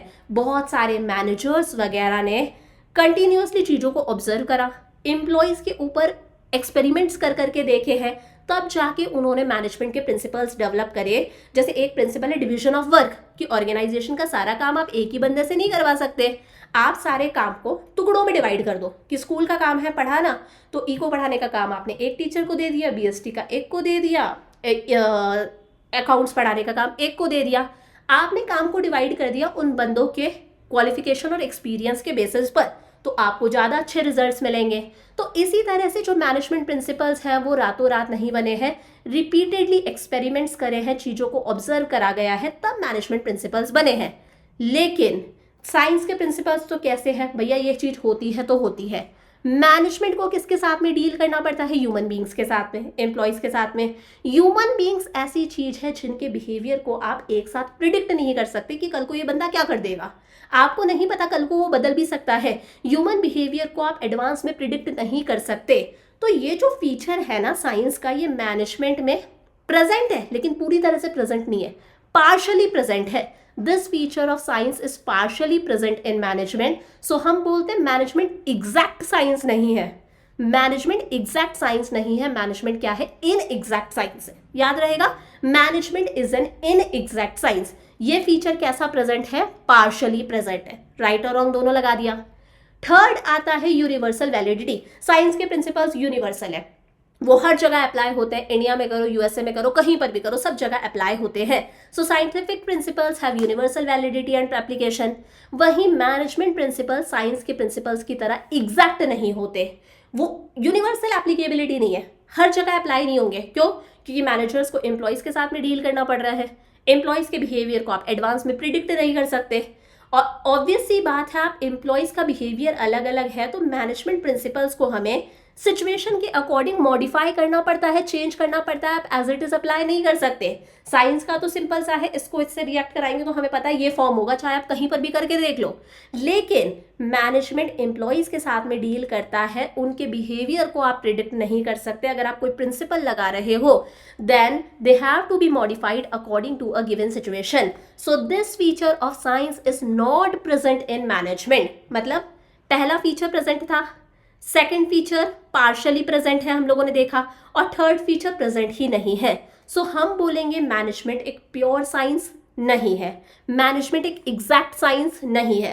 Management is not a pure science, management is not an exact science, management in exact science है, मैनेजमेंट सोशल साइंस है। याद रहेगा, management is a pure art, but management is not a pure science. Management is not an exact science. Management is a social science. Management is an inexact science. समझ में आया? Third आता है profession. Profession क्या है भैया? अगर देखो आपको एज अ डॉक्टर प्रैक्टिस करनी है तो हर कोई थोड़ी ना डॉक्टर बन जाता है। डॉक्टर प्रैक्टिस करने के लिए, एज अ डॉक्टर प्रैक्टिस करने के लिए आपके पास में स्पेशलाइज्ड नॉलेज होनी चाहिए, और सिर्फ नॉलेज से काम नहीं चलता, प्रॉपर ट्रेनिंग होनी चाहिए भैया, कैसे काटना पीटना है सब आना चाहिए अच्छे से। ऐसे थोड़ी ना किसी पेशेंट को आपके हाथों में समा दिया जाएगा। सो प्रोफेशन प्रैक्टिस करने के लिए, यानी कि एज अ डॉक्टर अगर आपको प्रैक्टिस करनी है, you need specialised knowledge, you need proper training, आपके पास में प्रॉपर डिग्री होनी चाहिए, सर्टिफिकेट ऑफ प्रैक्टिस होना चाहिए। सो प्रोफेशन एक ऐसी चीज है जिसके लिए आपके पास में स्पेशलाइज्ड नॉलेज और ट्रेनिंग हो, plus entry is restricted. Entry restricted है, आप ऐसे ही वो प्रोफेशन प्रैक्टिस नहीं कर सकते। या तो आपके पास में डिग्री होनी चाहिए, या फिर आपके पास में सर्टिफिकेट ऑफ प्रैक्टिस होना चाहिए, एग्जाम वगैरह क्वालिफाई करा हुआ होना चाहिए। You should have certificate of practice, तब आप वो प्रोफेशन प्रैक्टिस कर सकते हो। हर कोई डॉक्टर नहीं बन सकता, एमबीबीएस करे होने चाहिए आप, ठीक है। हर कोई लॉयर नहीं बन सकता, आपके पास में लॉ की डिग्री होनी चाहिए। हर कोई सीए नहीं बन सकता, आपके पास में सीए के सारे एग्जाम्स आप क्वालिफाई करो, आपके पास में सर्टिफिकेट ऑफ प्रैक्टिस होना चाहिए।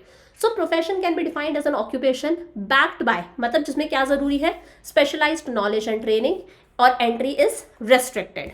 अब प्रोफेशन के 5 फीचर्स हैं। पहला है well defined body of knowledge.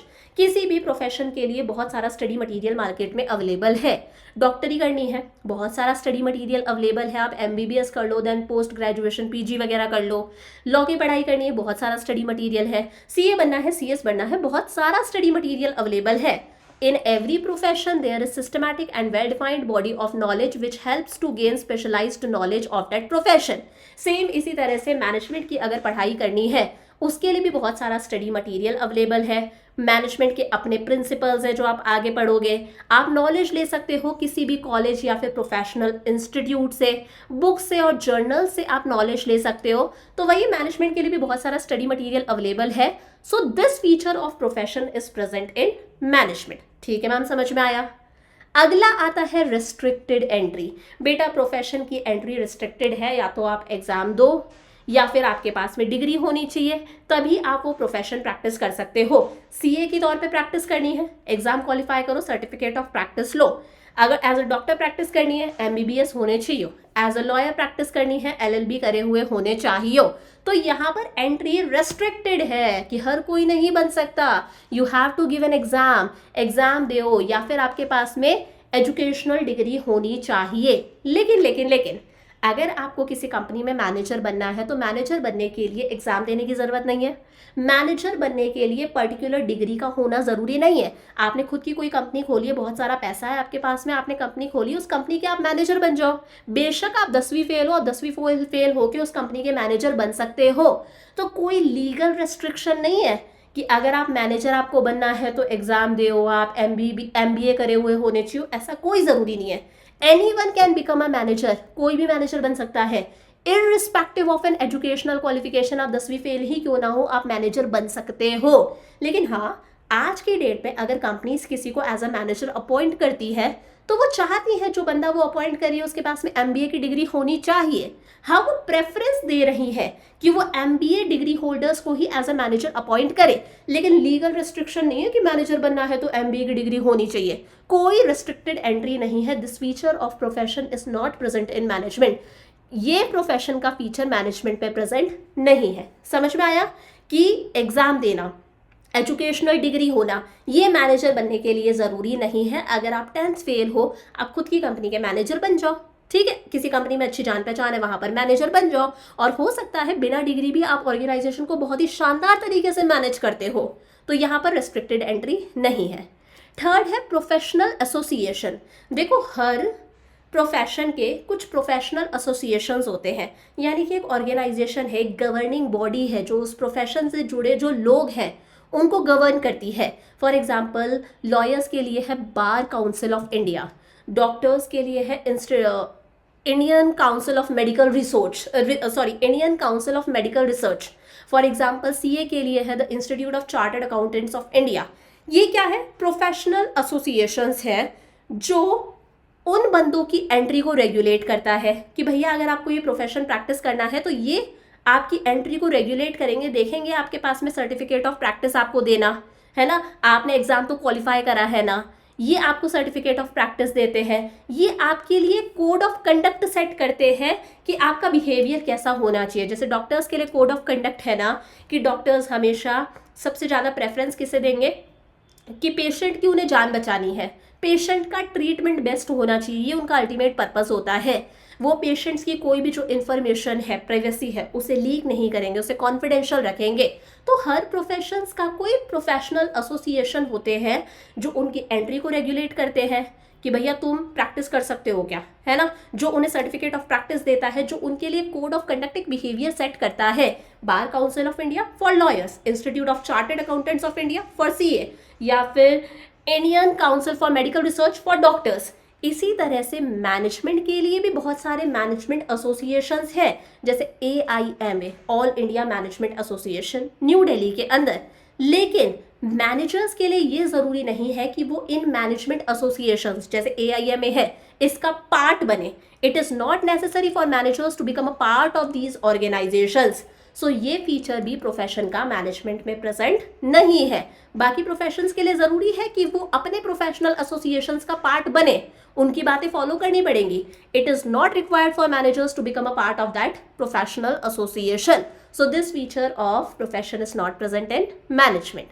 Fourth है एथिकल कोड ऑफ कंडक्ट, अभी पीछे पढ़ा था।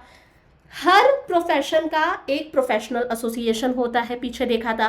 वो प्रोफेशनल एसोसिएशन एक कोड ऑफ कंडक्ट सेट करता है अपने मेंबर्स के लिए कि ये कोड ऑफ कंडक्ट है, ये बिहेवियर है, ये आपको फॉलो करना पड़ेगा, and are binding on all the professionals of that profession. उस प्रोफेशन के जितने भी प्रोफेशनल्स हैं, जैसे डॉक्टर्स के लिए जितने भी डॉक्टर्स हैं उस फील्ड के लिए, उनके बिहेवियर को ये गवर्न करता है। उनके लिए कोड ऑफ कंडक्ट सेट करा जाता है कि आप कैसे बिहेव करोगे। फॉर एग्जाम्पल, पेशेंट को ट्रीट करना आपका प्राइमरी ऑब्जेक्टिव है। आप पेशेंट की जो पर्सनल इन्फॉर्मेशन है, प्रिवेसी है, उसे कॉन्फिडेंशियल रखोगे, उसे लीक नहीं कर सकते उसकी परमिशन के बिना। आप हॉस्पिटल में जब हो तब आप अपने पर्सनल क्लिनिक का जो आपका बिजनेस है उसका प्रमोशन, उसकी एडवर्टीजमेंट नहीं कर सकते हो अपने पेशेंट्स के सामने। तो ये कुछ कोड ऑफ कंडक्ट है जो उन्हें फॉलो करने पड़ते हैं। इसी तरह से जो मैनेजमेंट एसोसिएशन है, पीछे देखा था AIMA in New Delhi, all India management association, उसने भी कुछ कोड ऑफ कंडक्ट सेट कर रखा है मैनेजर्स के लिए, एक बिहेवियर सेट कर रखा है। लेकिन मैंने बताया मैनेजर्स के लिए ज़रूरी नहीं है कि वो इन प्रोफेशनल एसोसिएशंस का पार्ट बने। तो अगर पार्ट नहीं बन रहे तो कोड ऑफ कंडक्ट फॉलो करना भी ज़रूरी नहीं है। There is no compulsion for managers to be members of such an association and abide by the ethical code of conduct. और वो ये code of conduct follow करे ये भी ज़रूरी नहीं है। So this feature of profession is also not present in management. सिर्फ एक ही present था फर्स्ट वाला। लास्ट है इसके अंदर सर्विस मोटिव। देखो, हर प्रोफेशन का मेन मोटिव होता है अपने क्लाइंट्स को कमिटेड और डेडिकेटेड सर्विस देना। CA का मोटिव है अपने क्लाइंट्स को डेडिकेटेड सर्विस देना। डॉक्टर का मोटिव है अपने पेशेंट्स को अच्छे से ट्रीट करना, कमिटेड डेडिकेटेड सर्विस देना। तो हर प्रोफेशन का मेन मोटिव क्या है? Serve their clients interest by rendering dedicated and committed service. वहीं मैनेजमेंट का मेन मोटिव क्या होता है? हम लोगों ने पढ़ा था, ऑर्गेनाइजेशन के गोल्स को अचीव करना। Basic purpose of management is to help the organisation achieve its goal. Management का मेन मकसद यही है ना कि ऑर्गेनाइजेशन के गोल्स को अचीव करा जा सके। अब ये गोल कुछ भी हो सकता है, ये प्रॉफिट मैक्सिमाइज करना भी हो सकता है, ये सर्विस देना भी हो सकता है। हॉस्पिटल का जो मैनेजर है उसका मकसद होगा सर्विस देना, ठीक है। सो ये जो फीचर है प्रोफेशन का, ये भी मैनेजमेंट में प्रेजेंट नहीं है। मैनेजमेंट प्रोफेशन का मेन मकसद क्या है? क्लाइंट्स को सर्विस देना। लेकिन मैनेजमेंट का मेन पर्पस क्या है? ऑर्गेनाइजेशन के गोल्स को अचीव करना। सो this feature of profession is also not present in management. सिर्फ पहला ही फीचर प्रेजेंट था, वो भी कौन सा था? Well defined body of knowledge, वो सब में प्रेजेंट है। सो आज की डेट में तो मैनेजमेंट एक प्रोफेशन नहीं है, लेकिन जिस तरह से कंपनीज MBA डिग्री होल्डर्स को इंपॉर्टेंस दे रही है, फ्यूचर में हो सकता है मैनेजमेंट एक प्रोफेशन बन जाए। आज की डेट में नहीं है, याद रखना, फ्यूचर में बन सकता है। आज की डेट में management is not a profession. So management is a pure art. Management is not a pure science, not an exact science. Management is an inexact science or social science and management is not a profession. क्योंकि एक ही feature present था, 4 features present नहीं है। चमका अच्छे से। अगला topic आता है लेवल्स ऑफ मैनेजमेंट। देखो सिंपल सा है, ऐसे ही बता देती हूँ। सबसे ऊपर जो मैनेजर्स होते हैं उन्हें बोला जाता है टॉप लेवल मैनेजर्स, ठीक है। इनके जो नीचे आते हैं इन्हें बोला जाता है मिडिल लेवल मैनेजर्स, अभी मैं समझाऊंगी। और सबसे जो नीचे होते हैं इन्हें बोला जाता है लोअर लेवल मैनेजर्स या फिर ऑपरेशनल मैनेजर्स। और इनके भी जो नीचे काम करते हैं वो अल्टीमेटली कौन होते हैं? हमारे वर्कर्स होते हैं। ये तो समझ लो, ये लेवल्स ऑफ मैनेजमेंट है। Top level management, middle level management, lower level managers जिन्हें हम ऑपरेशनल मैनेजर्स भी बोलते हैं, और इनके नीचे अल्टीमेटली वर्कर्स काम करते हैं। लेवल्स ऑफ मैनेजमेंट, अब ध्यान समझना। There are different individuals in an organization, होते हैं बहुत सारे individuals who are bound together in a hierarchy of relation। और एक प्रॉपर hierarchy होती है ना, ये सबसे ऊपर, ये उससे नीचे, ये उससे नीचे, ये उससे नीचे। Every individual is responsible for completion of a particular task। हर बंदे को अपना अपना टास्क दे रखा है, अपना अपना काम दे रखा है, उसे वो टास्क कंप्लीट करना है। मैं स्कूल में हूँ तो मुझे टास्क दे रखा है, मैम आपको को BST पढ़ानी है बच्चों को, ये मेरा टास्क है।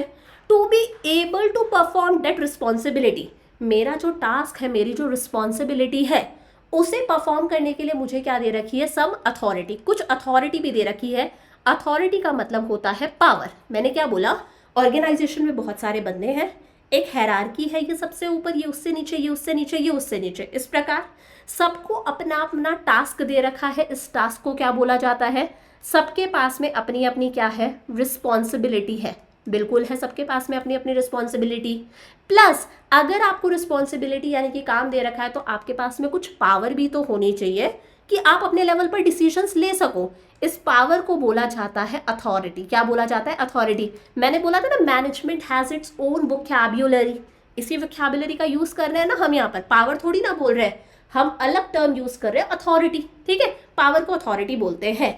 इसी रिस्पॉन्सिबिलिटी और अथॉरिटी से जन्म होता है सुपीरियर एंड सबऑर्डिनेट रिलेशनशिप का। मैम ये क्या बड़ी बड़ी बातें आप बोल रहे हो, काम दे रखा है वो रिस्पॉन्सिबिलिटी है, काम करने के लिए यू नीड सम पावर ताकि आप अपने लेवल पर डिसीजंस ले सको, दैट इज अथॉरिटी।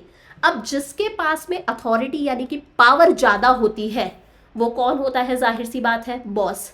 और जिसके पास में पावर कम होती है वो उसके अंडर काम करता है। तो बॉस को बोला जाता है सुपीरियर, क्या बोलते हैं, सुपीरियर। जिसके पास में ज़्यादा अथॉरिटी पावर है वो बॉस है, बॉस को बोला जाता है सुपीरियर। और जिसके पास में कम अथॉरिटी है, कम पावर है, वो सुपीरियर के अंडर काम करेगा, बॉस के अंडर काम करेगा, उसे बोला जाता है सबऑर्डिनेट। समझ में आया? जिसके पास में ज़्यादा अथॉरिटी है वो कौन है, सुपीरियर।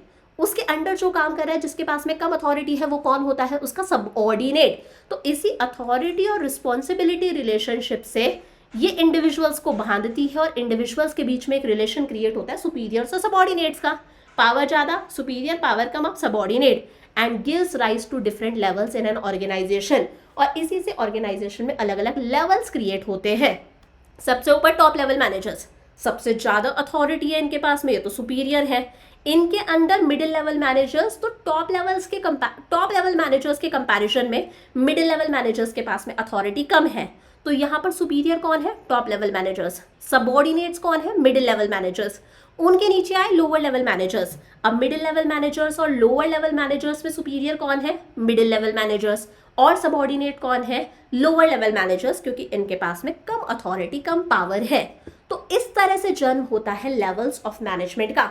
सबसे ऊपर top level management, second middle level management, और थर्ड आता है operational level management. Top level management में बेटा सारी बड़ी बड़ी हस्तियां आती है। मैम बड़ी बड़ी हस्तियां मतलब board of directors, chairman, CFO chief financial officer, CEO chief executive officer, CFO chief financial officer मैंने बता दिया, COO chief operating officer, president vice president. So board of directors, chairman, general manager, chief executive officer, chief operating officer, chief financial officer, president vice president, बड़ी बड़ी हस्तियां किसमें आई, top level management के अंदर।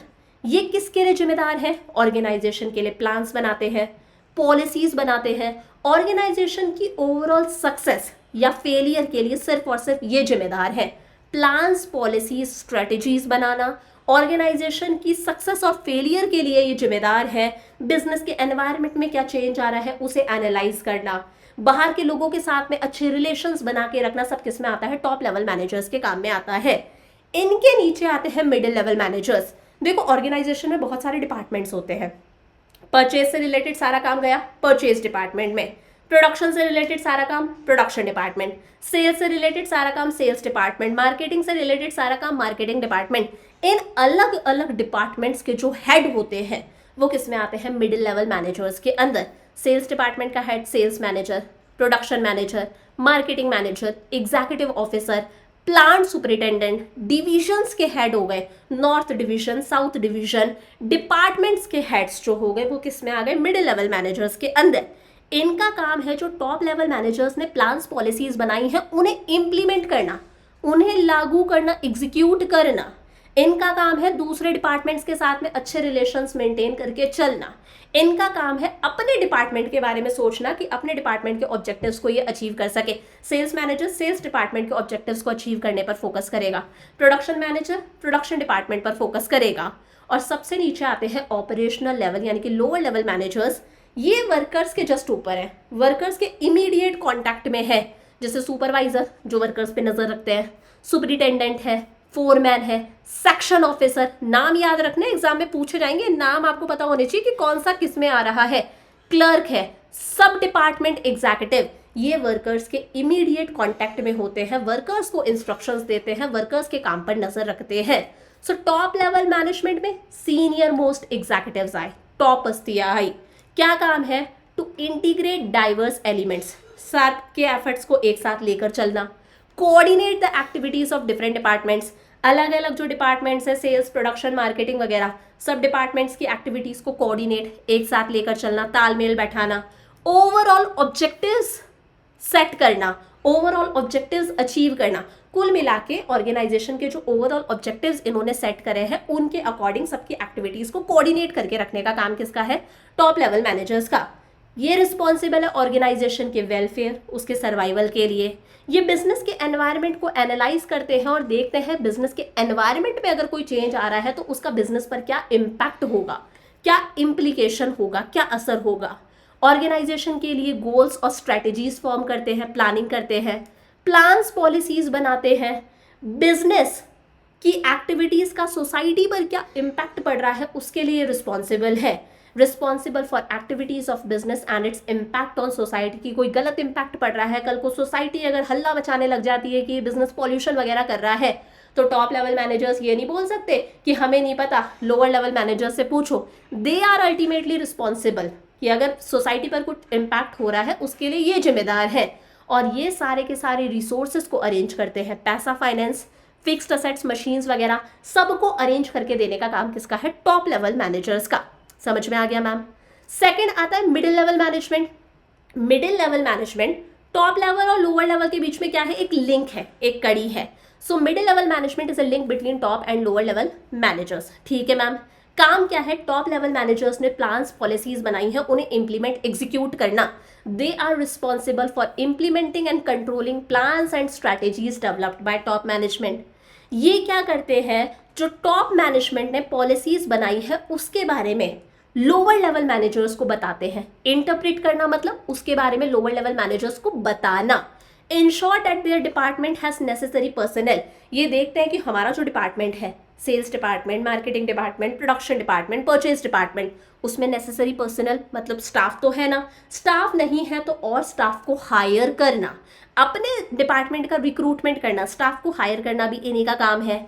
Assigning duties and responsibilities to department personnel, अपने department के लोगों को, एम्प्लॉयज को उनकी ड्यूटीज बताना, रिस्पॉन्सिबिलिटीज बताना, अपने लोगों को मोटिवेट करना कि वो अपना बेस्ट दे सके। Organising the activities of their department, खुद के डिपार्टमेंट की एक्टिविटीज को अच्छे से ऑर्गेनाइज करना। दूसरे डिपार्टमेंट्स के साथ में भी कोऑपरेट करना, मतलब तालमेल बैठा के चलना, अच्छे रिलेशंस मेंटेन करके चलना। और फर्स्ट लाइन मैनेजर्स यानी कि लोअर लेवल मैनेजर्स के काम के लिए कौन जिम्मेदार है? मिडिल लेवल मैनेजर्स जिम्मेदार है। अगर टॉप लेवल मैनेजर्स, मान लो लोअर लेवल मैनेजर्स कोई काम सही से नहीं कर रहे तो top level managers lower level managers से आके नहीं पूछेंगे, वो मिडिल लेवल मैनेजर्स से पूछेंगे तुम बताओ ये काम में गड़बड़ कैसे हो गई। तुम उन पर नजर रखे हुए हो ना, तुम लोअर लेवल मैनेजर्स पे नजर रख रहे हो, तुम बताओ इस काम में गड़बड़ कैसे हो गई। सो middle level manager is responsible for all the activities of first line managers यानी कि लोअर लेवल मैनेजर्स। चमका अच्छे से। आगे आते हैं सुपरवाइजरी मैनेजर्स यानी कि operational level managers, lower level managers. ये वर्कर्स के इमीडिएटली ऊपर है, इनसे नीचे वर्कर्स ही आते हैं। So it overseas the efforts of workers, workers के एफर्ट्स को ओवरसी करना यानी कि उन पर नजर रखना। एक्चुअल वर्कफोर्स के साथ में इंटरेक्ट करना, ठीक है, उनसे बातचीत करना। और मिडिल लेवल मैनेजर्स ने जो इंस्ट्रक्शंस दिए हैं वर्कर्स के लिए, उन इंस्ट्रक्शंस को वर्कर्स को पास ऑन करना। समझ में आया? मिडिल लेवल मैनेजर्स ने अगर वर्कर्स के लिए कोई इंस्ट्रक्शन दिए हैं तो मिडिल लेवल मैनेजर्स और वर्कर्स के बीच में लिंक क्या है? Lower level managers. ये उन इंस्ट्रक्शंस को वर्कर्स को क्या करते हैं? पास ऑन करते हैं, देते हैं। क्वालिटी ऑफ आउटपुट, प्रोडक्ट कैसा बन रहा है उसके लिए जिम्मेदार है क्योंकि वर्कर्स पर नजर रख रखी है। वेस्टेज कम से कम होना चाहिए। सेफ्टी स्टैंडर्ड्स का ध्यान रखना कि प्रोडक्ट अच्छी क्वालिटी का बने, प्लस जो फैक्ट्री है वहां पर सेफ एनवायरनमेंट हो। सेफ्टी का ध्यान रखना कि वर्कर्स का कोई एक्सीडेंट वगैरह ना हो, कोई इंजरी वगैरह ना हो। तो सेफ्टी स्टैंडर्ड्स को दिमाग में रखना इनका काम है। वर्कर्स की प्रॉब्लम के बारे में मिडिल लेवल मैनेजर्स को बताना वो इनका काम है। और अच्छी वर्किंग कंडीशंस रहें, आपस में लोगों के बीच में हेल्दी रिलेशंस है, सुपीरियर्स और सबऑर्डिनेट्स के बीच में। सुपीरियर कौन? जो बॉस है, जिसके पास में अथॉरिटी ज़्यादा है। सबऑर्डिनेट कौन? जिसके पास में कम अथॉरिटी है, जो उसके अंडर काम कर रहा है। सो इनके बीच में अच्छे रिलेशंस हो, फीमेल्स वहाँ पर सेफ फील करें, अच्छी वर्किंग एनवायरनमेंट हो, ये बनाने का काम किसका है? लोअर लेवल मैनेजर्स का। समझ में आ गई बातें? ये हो गया हमारा लेवल्स ऑफ मैनेजमेंट, अगेन एक इंपॉर्टेंट टॉपिक। अब आता है ma'am functions of management. Management के कुल मिला के 5 फंक्शन है, हम लोगों ने पढ़ा था। Planning, organising, staffing, directing and controlling पढ़ा था। प्लानिंग के अंदर क्या होता है? एडवांस में डिसाइड करा जाता है फ्यूचर में क्या करना है, कैसे करना है, कब करना है और कौन सा काम किससे करवाना है, what to do, when to do, कब करना है, हाउ टू डू, कैसे करना है, and from whom to do, who is going to do that work. So it means determining in advance what to do, how to do, when to do and who is going to do it. Easy peasy है. यहाँ पर हम organisation के goals advance में decide करते हैं कि हमारा गोल क्या है. फॉर एग्जाम्पल हमारा गोल है कि हमें सेल्स को इंक्रीज करना है 10% से. सो यहाँ पर गोल सेट करे जाते हैं, यानी कि टारगेट डिसाइड करा जाता है. इसे हम टारगेट भी बोलते हैं और इसे हम स्टैंडर्ड्स भी बोलते हैं. क्या बोलते हैं बच्चा? इसे हम लोग स्टैंडर्ड्स भी बोलते हैं. यहाँ पर स्टैंडर्ड सेट करे जाते हैं, गोल सेट करा जाता है. So it implies setting goals in advance, और उन गोल्स को अचीव करने के लिए भी एक रास्ता डिसाइड करा जाता है. Developing a way of achieving them effectively and efficiently. उन गोल्स को इफेक्टिवली और एफिशिएंटली अचीव करने के लिए एक रास्ता ढूंढा जाता है. सेकेंड है ऑर्गेनाइजिंग. नेक्स्ट फंक्शन आता है मैनेजर्स का ऑर्गेनाइजिंग. ऑर्गेनाइजिंग के अंदर सारी चीज़ों को ऑर्गेनाइज अरेंज करना होता है. फॉर एग्जाम्पल पैसे को अरेंज करना, फिनेंशियल रिसोर्सेज, मशीनें अरेंज करना, फिजिकल रिसोर्सेज, एम्प्लॉयज़ अरेंज करना, ह्यूमन रिसोर्सेज, अलग अलग लोगों को उनकी ड्यूटीज़ देना, बताना कौन किसका सुपीरियर है, कौन किसका सबॉर्डिनेट है, रिसोर्सेज एलोकेट करना, रिसोर्सेज लगाना, यही physical resources, human resources, financial resources. So assigning duties, पूरे काम को अलग अलग ग्रुप्स में डिवाइड कर देना. मतलब ऑर्गेनाइजेशन का काम है पढ़ाना, स्कूल का काम है पढ़ाना, तो पढ़ाने वाले काम को टास्क में डिवाइड कर दिया ना कि ई को पढ़ाने का काम नेहा मैम का, बीएसटी पढ़ाने का काम नेहा मैम का, इंग्लिश पढ़ाने का काम किसी और मैम का, अकाउंट्स पढ़ाने का काम किसी और मैम का. काम को टास्क में डिवाइड कर देना. सिमिलर काम को एक ग्रुप में डाल देना कि प्रोडक्शन से रिलेटेड सारा काम प्रोडक्शन डिपार्टमेंट में, परचेजेस से रिलेटेड सारा काम परचेज डिपार्टमेंट में, मार्केटिंग से रिलेटेड सारा काम मार्केटिंग डिपार्टमेंट में. अथॉरिटी सेट करना, पावर देना कि कितनी पावर देनी है, रिसोर्सेज एलोकेट करना, स्पेंड करना, ताकि आप गोल्स को अचीव कर सको. Organising involves the grouping of required task into manageable departments. जो बहुत बड़ा काम था उसे आपने टुकड़ों में डिवाइड कर दिया और सेम काम को आपने ग्रुप्स में डिवाइड कर दिया. सेम काम एक अलग डिपार्टमेंट में गया. फॉर एग्जाम्पल आप जो है साबुन भी बेचते हो, बॉडी वॉश भी बेचते हो, क्रीम भी बेचते हो, फेस वॉश भी बेचते हो, तो साबुन से रिलेटेड सारा काम सोप डिपार्टमेंट में, ठीक है. फॉर एग्जाम्पल कपड़ों से रिलेटेड सारा काम टेक्सटाइल डिपार्टमेंट में, फुटवियर से रिलेटेड सारा काम फुटवियर डिपार्टमेंट में. इस तरह से डिपार्टमेंट्स बनाना, अथॉरिटी और रिपोर्टिंग रिलेशनशिप सेटअप करना कि कौन किसका बॉस है, कौन किसको रिपोर्ट करेगा, सलाम सर, कौन किसको ऑर्डर्स इंस्ट्रक्शंस देगा, सब किस में आया, ऑर्गेनाइजिंग में. थर्ड आता है स्टाफिंग. सही जॉब के लिए सही पर्सन को चुनना. Finding the right people for the right job. अब सही जॉब के लिए आप सही पर्सन को कैसे चुनोगे? आप देखोगे बंदे के क्वालिफिकेशन क्या है, क्या डिग्री है, उसको किस चीज़ का कितने साल का एक्सपीरियंस है, उसका इंटरेस्ट क्या है, उसका नेचर कैसा है, सारी चीज़ें.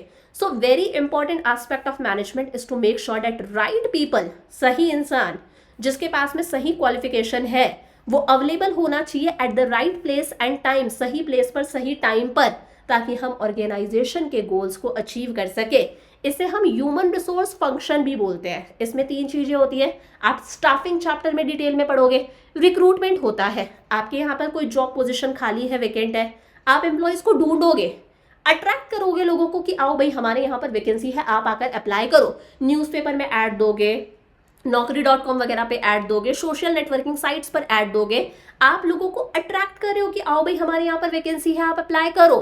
फिर बहुत सारे लोग अप्लाई करेंगे, आप बेस्ट कैंडिडेट्स को सिलेक्ट करोगे, फिर उनका प्लेसमेंट होगा. जिस जॉब के लिए आपने उन्हें सिलेक्ट करा है उन्हें वो जॉब पोजीशन दोगे, उनका प्लेसमेंट होगा, उन्हें ट्रेनिंग दोगे. ये किस में आया? स्टाफिंग में. फोर्थ है स्टाफिंग को, स्टाफ को डायरेक्शन देना, डायरेक्टिंग.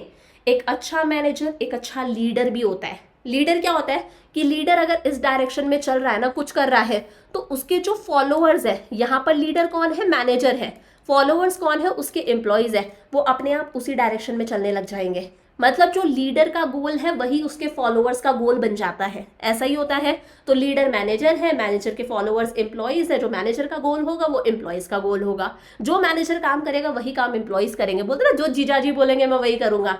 यहाँ पे भी वही है, जो मैनेजर बोलेगा वही हम करेंगे. ठीक है. सो डायरेक्टिंग के अंदर लीडिंग होता है, इन्फ्लुएंस करना, अपने एम्प्लॉयज़ को मोटिवेट करना, ठीक है, कि वो अपना बेस्ट दे सके ताकि ऑर्गेनाइजेशन के गोल्स को अचीव करा जा सके। Motivating employees to perform the task assign to them, उन्हें लीड करना, इन्फ्लुएंस करना, चाबी भरना, मोटिवेट करना ताकि उन्हें जो टास्क दे रखा है वो टास्क अचीव करें। मोटिवेट करते हैं, लीडरशिप जो है आर टू की components of direction. Motivating means workers means creating an environment that makes them want to work.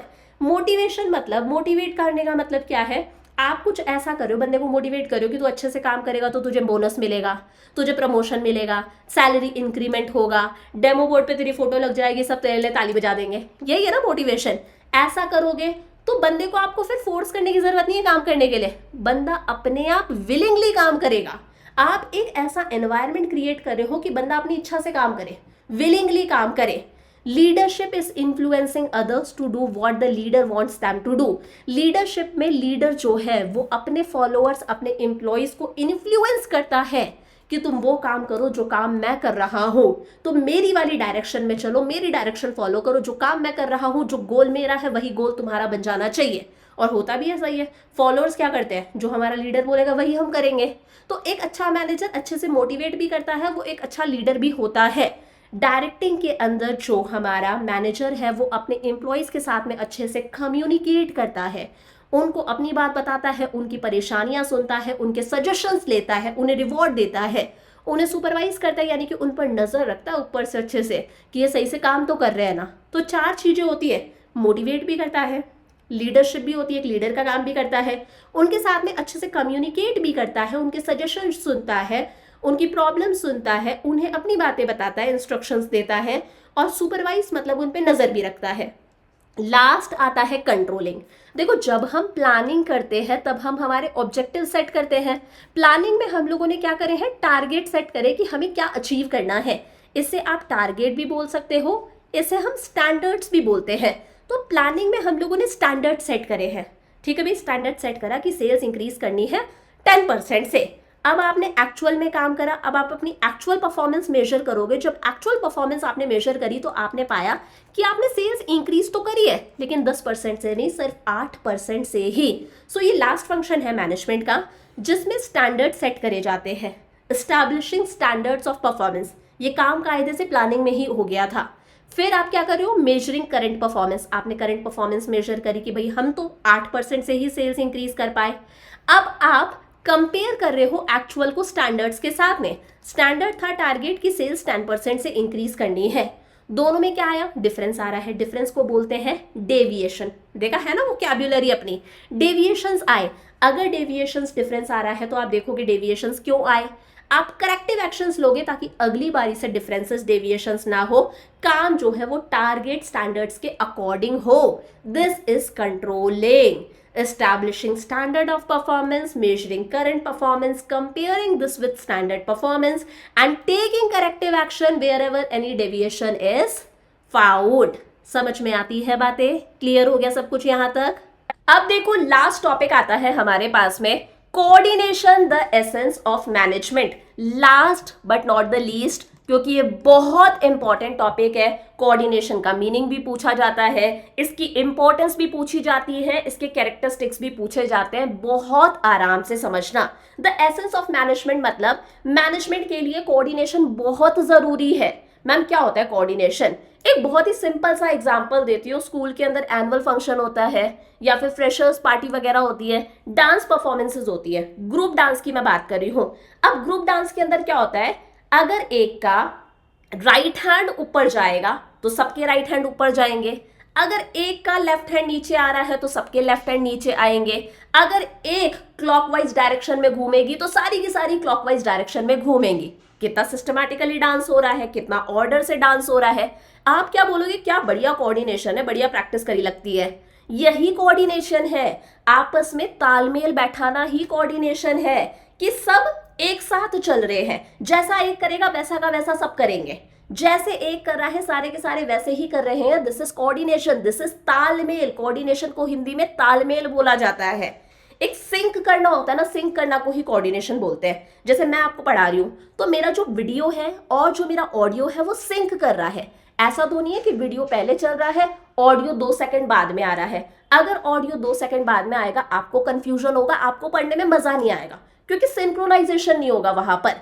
सो जब एक्टिविटी सिंक करती है, जब कोई चीज एक साथ हो रही है, एक जैसे होती है, उसे हम लोग क्या बोलते हैं? तालमेल बैठाना या फिर कोऑर्डिनेशन। हर ऑर्गेनाइजेशन के अंदर कोऑर्डिनेशन होता है। The process by which a manager synchronises the activities of different departments is known as coordination.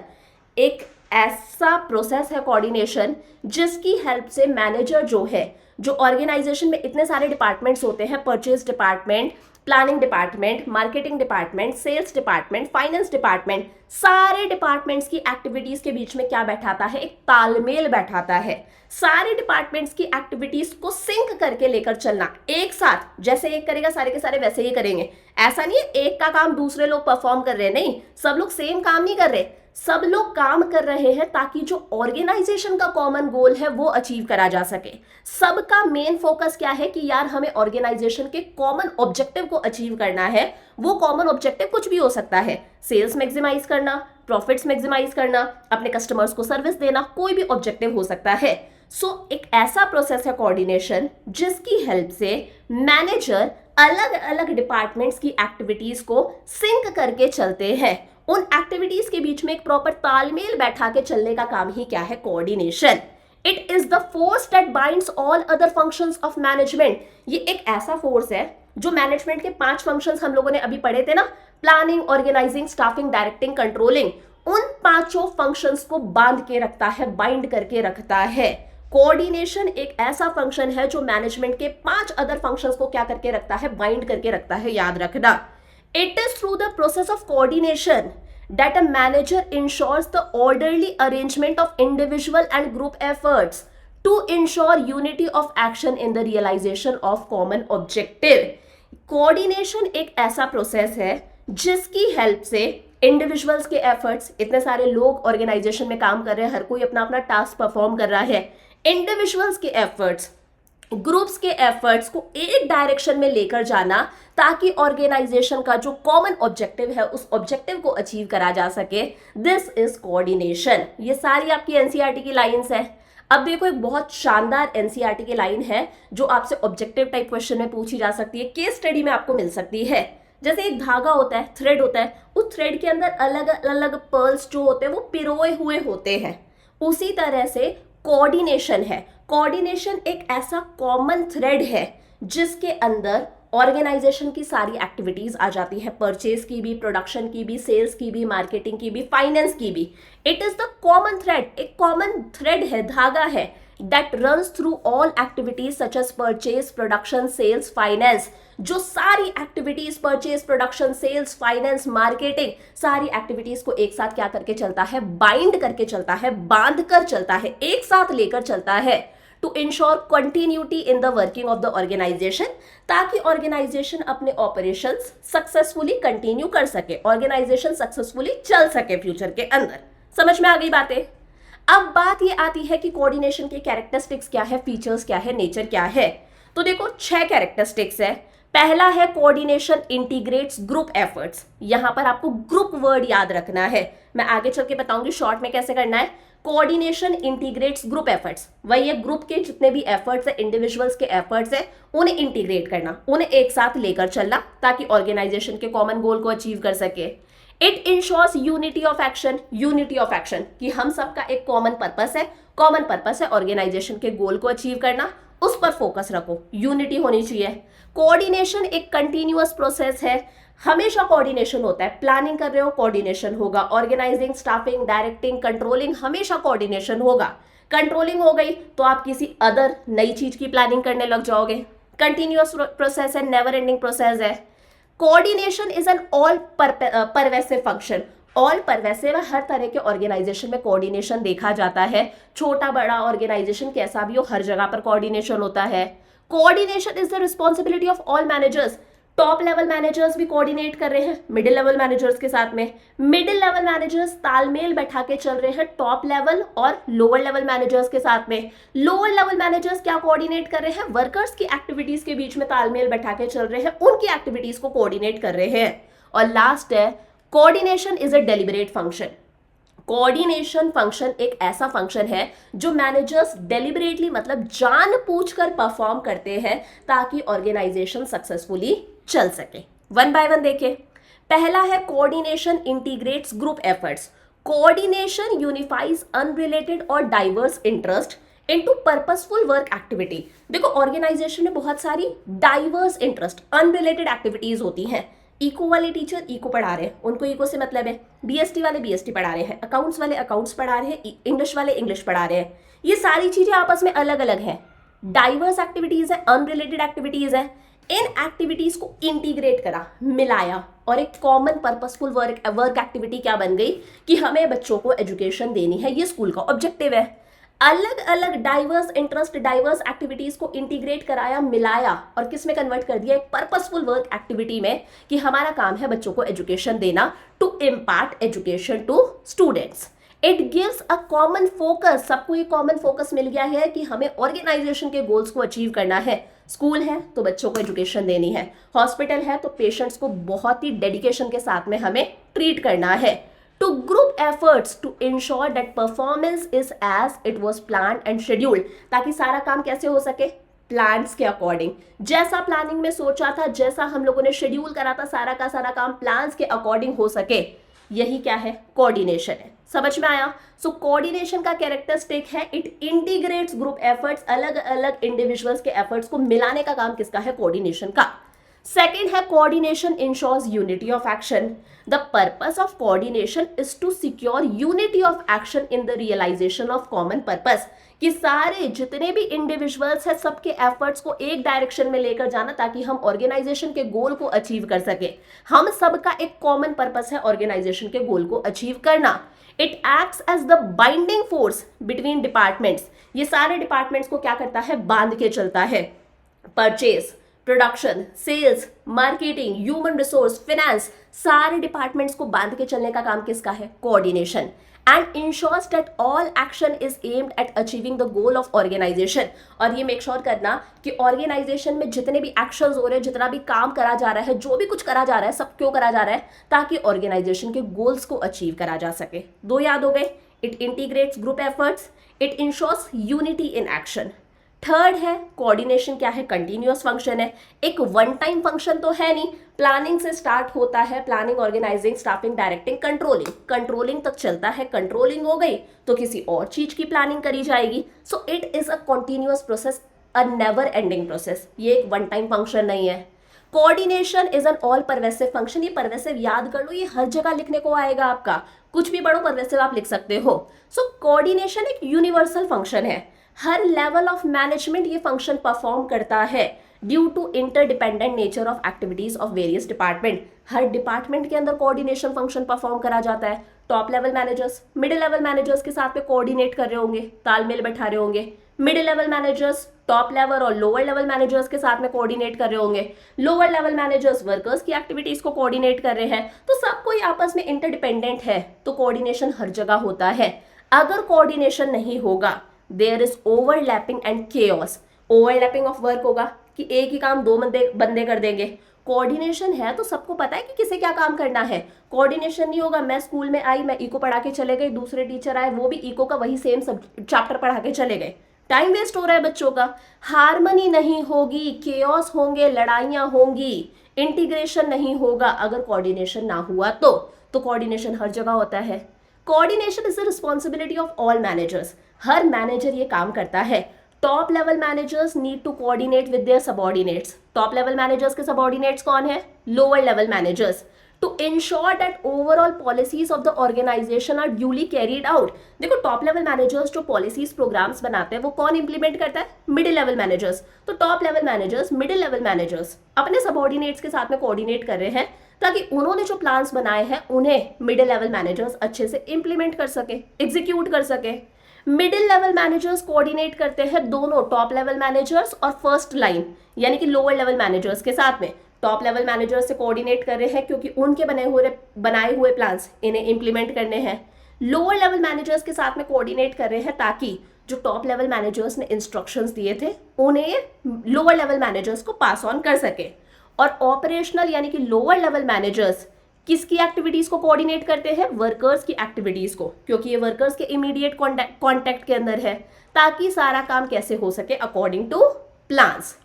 Last है, it is a deliberate function. जब हम कोई चीज जानबूझकर इंटेंशनली करते हैं, दैट इज डेलिबरेट।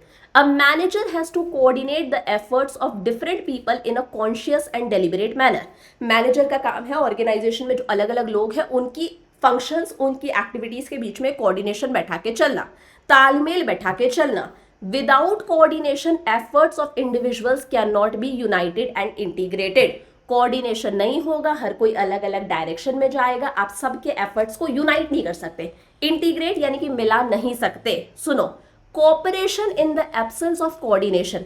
मान लो कोऑपरेशन है, सारे एम्प्लॉइज आपस में कोऑपरेट कर रहे हैं, एक दूसरे की हेल्प कर देते हैं, लेकिन कोऑर्डिनेशन नहीं है, कोई इधर जा रहा है, कोई इधर जा रहा है, कोई इधर जा रहा है, हर कोई अपना अपना पर्पस फुलफिल करने में लगा हुआ है। तो ऐसे कोऑपरेशन का क्या फायदा, ऐसी मदद का क्या फायदा? एफर्ट्स वेस्ट जाएंगे। और मान लो कोऑर्डिनेशन है, कोऑर्डिनेशन विदाउट कोऑपरेशन। कोऑर्डिनेशन है, हर कोई एक ही डायरेक्शन में जा रहा है, लेकिन आपस में कोऑपरेट ही नहीं करते, कोई किसी की हेल्प ही नहीं करता, तो वर्कर्स के मन में क्या आएगा? एक डिससेटिस्फैक्शन, एक अच्छा वर्किंग एनवायरनमेंट नहीं रहेगा, कोई किसी की हेल्प नहीं कर रहा, उनके मन में एक डिससेटिस्फैक्शन, खराब फीलिंग आ जाएगी। सो कोऑर्डिनेशन एक ऐसा फंक्शन है जो मैनेजर्स जानबूझकर परफॉर्म करते हैं ताकि ऑर्गेनाइजेशन में सिस्टमैटिकली, स्मूथ तरीके से, मक्खन तरीके से काम हो सके। चमक गया? लास्ट गिवन है। अच्छा, अब मैम ये याद कैसे रखेंगे हम ये जो 6 पॉइंट्स है? तो पहला क्या था? कोऑर्डिनेशन इंश्योर्स, मैं ही भूल गई, कोऑर्डिनेशन इंटीग्रेट्स ग्रुप एफर्ट्स। क्या था? कोऑर्डिनेशन इंटीग्रेट्स ग्रुप एफर्ट्स, यहां से ग्रुप याद रख लो। फिर है coordination ensures unity of action, यहां से यूनिटी याद रख लो। थर्ड है coordination is a continuous process, continuous याद रहेगा। Coordination is all pervasive, pervasive याद रहेगा। उसके बाद में आता है it is the responsibility of all managers, all याद रख लेना। और लास्ट है डेलिबरेट फंक्शन, तो इसको शॉर्ट में आप कर सकते हो गकपैड, कोई मतलब नहीं है, सिंपल गकपैड। जी से ग्रुप एफर्ट्स, यू से यूनिटी, सी का मतलब क्या हो गया? कंटिन्यूअस, पी से परवेसिव हमेशा याद रहेगा, ए से it is the task of all managers, और डी से आता है it is a deliberate function of all managers. Clear हो गया? लास्ट और छोटा सा टॉपिक है इंपॉर्टेंस ऑफ कोऑर्डिनेशन। कोऑर्डिनेशन क्यों जरूरी है? पहला है ग्रोथ इन साइज। देखो जैसे जैसे बिजनेस ग्रो करता जाता है, नंबर ऑफ एम्प्लॉइज वगैरह बढ़ते जाते हैं, तो जाहिर सी बात है एम्प्लॉइज के बीच में आपस में कॉन्फ्लिक्ट्स वगैरह हो सकते हैं, तो कोऑर्डिनेशन इज रिक्वायर्ड। सेकेंड है फंक्शनल डिफरेंशिएशन। जब बहुत सारे अलग अलग डिपार्टमेंट्स बन जाते हैं ना, अलग अलग फंक्शन के, sales department, purchase department, marketing department, production department, हर कोई अपने अपने हिसाब से काम कर रहा है, हर कोई आइसोलेशन में काम कर रहा है, कोई किसी की नहीं सुन रहा, तो कोऑर्डिनेशन जरूरी है ताकि आपस में एक तालमेल तो रहे। और लास्ट है स्पेशलाइजेशन। यहाँ पर क्या होता है, हर डिपार्टमेंट का हेड अपने आप को 30 मार्क का समझता है। सेल्स वाला समझेगा कि यार मुझे ही सब कुछ आता है, मैं ही 30 मार्क का हूँ। फाइनेंस वाला देखेगा यार मुझे ही सब कुछ आता है, मैं ही सबको जज कर सकता हूँ, आई एम ऑलवेज राइट। भैया जब यहाँ पर ऐसी फीलिंग आ जाती है तो ऑर्गेनाइजेशन में केओस होते हैं, लड़ाइयाँ होती है। That's why coordination is needed. तो तीन चीजें हैं ग्रोथ इन साइज। देखो as organisation grow in size, number of people employed by the organisation also increases. लोग बढ़ते जाएंगे, ऑर्गेनाइजेशन ग्रो करेगा तो एम्प्लॉयज बढ़ेंगे। At times it may become difficult to integrate their efforts and activities.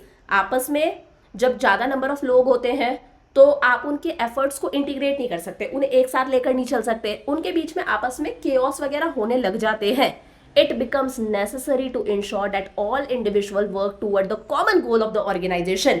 हमारे लिए जरूरी है कि ऑर्गेनाइजेशन का हर बंदा क्या एक कॉमन गोल होना चाहिए कि मुझे ऑर्गेनाइजेशन के गोल्स को अचीव करना है। उस गोल को मैं अचीव कर लूंगा तो मेरी पर्सनल तरक्की अपने आप हो जाएगी, मुझे बोनस, इंक्रीमेंट, प्रमोशन सब मिल जाएगा। सो कोऑर्डिनेशन जरूरी है ताकि हम हर बंदे के एफर्ट्स को इंटीग्रेट कर सके, ताकि हम ऑर्गेनाइजेशन के कॉमन गोल को अचीव कर सके। एम्प्लॉयज में have their own individual goals. पता है आप लोगों को, किसी को प्रमोशन चाहिए, किसी को इंक्रीमेंट चाहिए, किसी को पीयर रिकॉग्निशन चाहिए कि यार मैंने बहुत अच्छा सजेशन दिया है, अच्छा काम करा है, तो डेमो बोर्ड पे मेरी फोटो लगे, सब लोग मेरे लिए ताली बजाए, आते जाते सब लोग good morning sir, good afternoon sir बोले, और मेरी वाहवाही होनी चाहिए, एम्प्लॉय ऑफ द मंथ का मुझे अवार्ड मिले। हर किसी की अपनी अपनी नीड्स है। It is important to harmonize individual goals and organizational goals through coordination.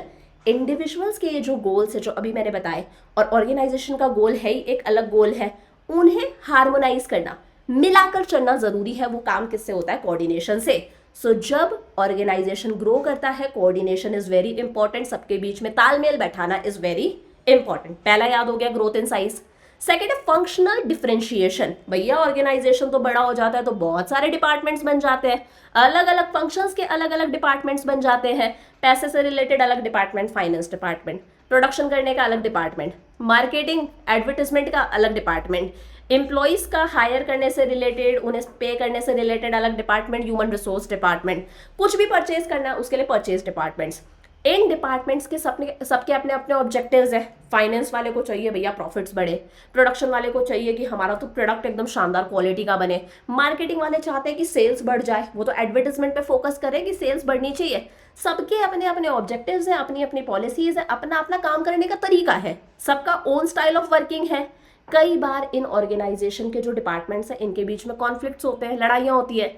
Conflicts में arise in organisations because each department is performing activities in isolation. सब अपने अपने तरीके से काम कर रहा है, आइसोलेशन में काम हो रहा है, अपने अपने अलग अलग पर्सनल तरीके से। आपस में कॉन्फ्लिक्ट्स हो सकते हैं। फॉर एग्जाम्पल मैंने कहा, मान लो जो सेल्स डिपार्टमेंट है, सेल्स डिपार्टमेंट का मेन मकसद क्या होता है कि हमारी सेल्स बढ़े, कैसे भी करके सेल्स बढ़े, इन्हें पैसों से मतलब नहीं, इन्हें ज़्यादा बेचना है। ये बोलता है यार एक काम करो, डिस्काउंट दे दो कस्टमर्स को 20% का, सेल्स डिपार्टमेंट ऐसा कह रहा है। लेकिन फाइनेंस डिपार्टमेंट को किससे मतलब है? सिर्फ और सिर्फ पैसे से। ये बोलता है ना ऐसे कैसे डिस्काउंट दे दो, डिस्काउंट देंगे तो हमारे प्रॉफिट्स कम हो जाएंगे, हमारा रेवेन्यू कम हो जाएगा। तो यहाँ पर सेल्स और फाइनेंस के बीच में क्या हो रहा है? कॉन्फ्लिक्ट हो रहा है, लड़ाइयाँ हो रही है, क्योंकि हर किसी का अपना अपना ऑब्जेक्टिव है। सॉरी, वो अपने सेल्स को मैक्सिमाइज करना चाहता है, ये प्रॉफिट्स को मैक्सिमाइज करना चाहता है। इनके बीच में तालमेल बैठाना जरूरी है, इनके बीच में भाईचारा, हार्मोनी होनी चाहिए, इसलिए कोऑर्डिनेशन जरूरी है। Linking the activities of various departments is accomplished by coordination. Managers coordination function perform करते हैं ताकि इनकी एक्टिविटीज को लिंक कर सके, इनके बीच में तालमेल रहे। और लास्ट है स्पेशलाइजेशन। मॉडर्न ऑर्गेनाइजेशंस बड़े बड़े होते हैं, इनमें हाई डिग्री ऑफ स्पेशलाइजेशन होता है। बहुत सारे स्पेशलाइज्ड एक्सपर्ट्स होते हैं जो अपने अपने एरिया में स्पेशलाइज्ड है, जो अपने अपने काम में एकदम स्पेशलाइज्ड है। उन्हें लगता है भैया हम ही 30 मार्क खाए, हमसे आगे तो कोई है ही नहीं। Specialist think that they only are qualified to evaluate. उन्हें लगता है हम ही इतने क्वालिफाइड है कि हम सामने वाले व्यक्ति को इवेल्युएट भी कर सकते हैं, उसे जज भी कर सकते हैं, हम ही डिसाइड कर सकते हैं हमारे अकॉर्डिंग सारी चीजें। पर ऐसा नहीं होता, और ये लोग दूसरे की एडवाइस भी नहीं लेते। बट ऐसा नहीं होता यार, ऑर्गेनाइजेशन में मिलजुल कर काम करना पड़ता है।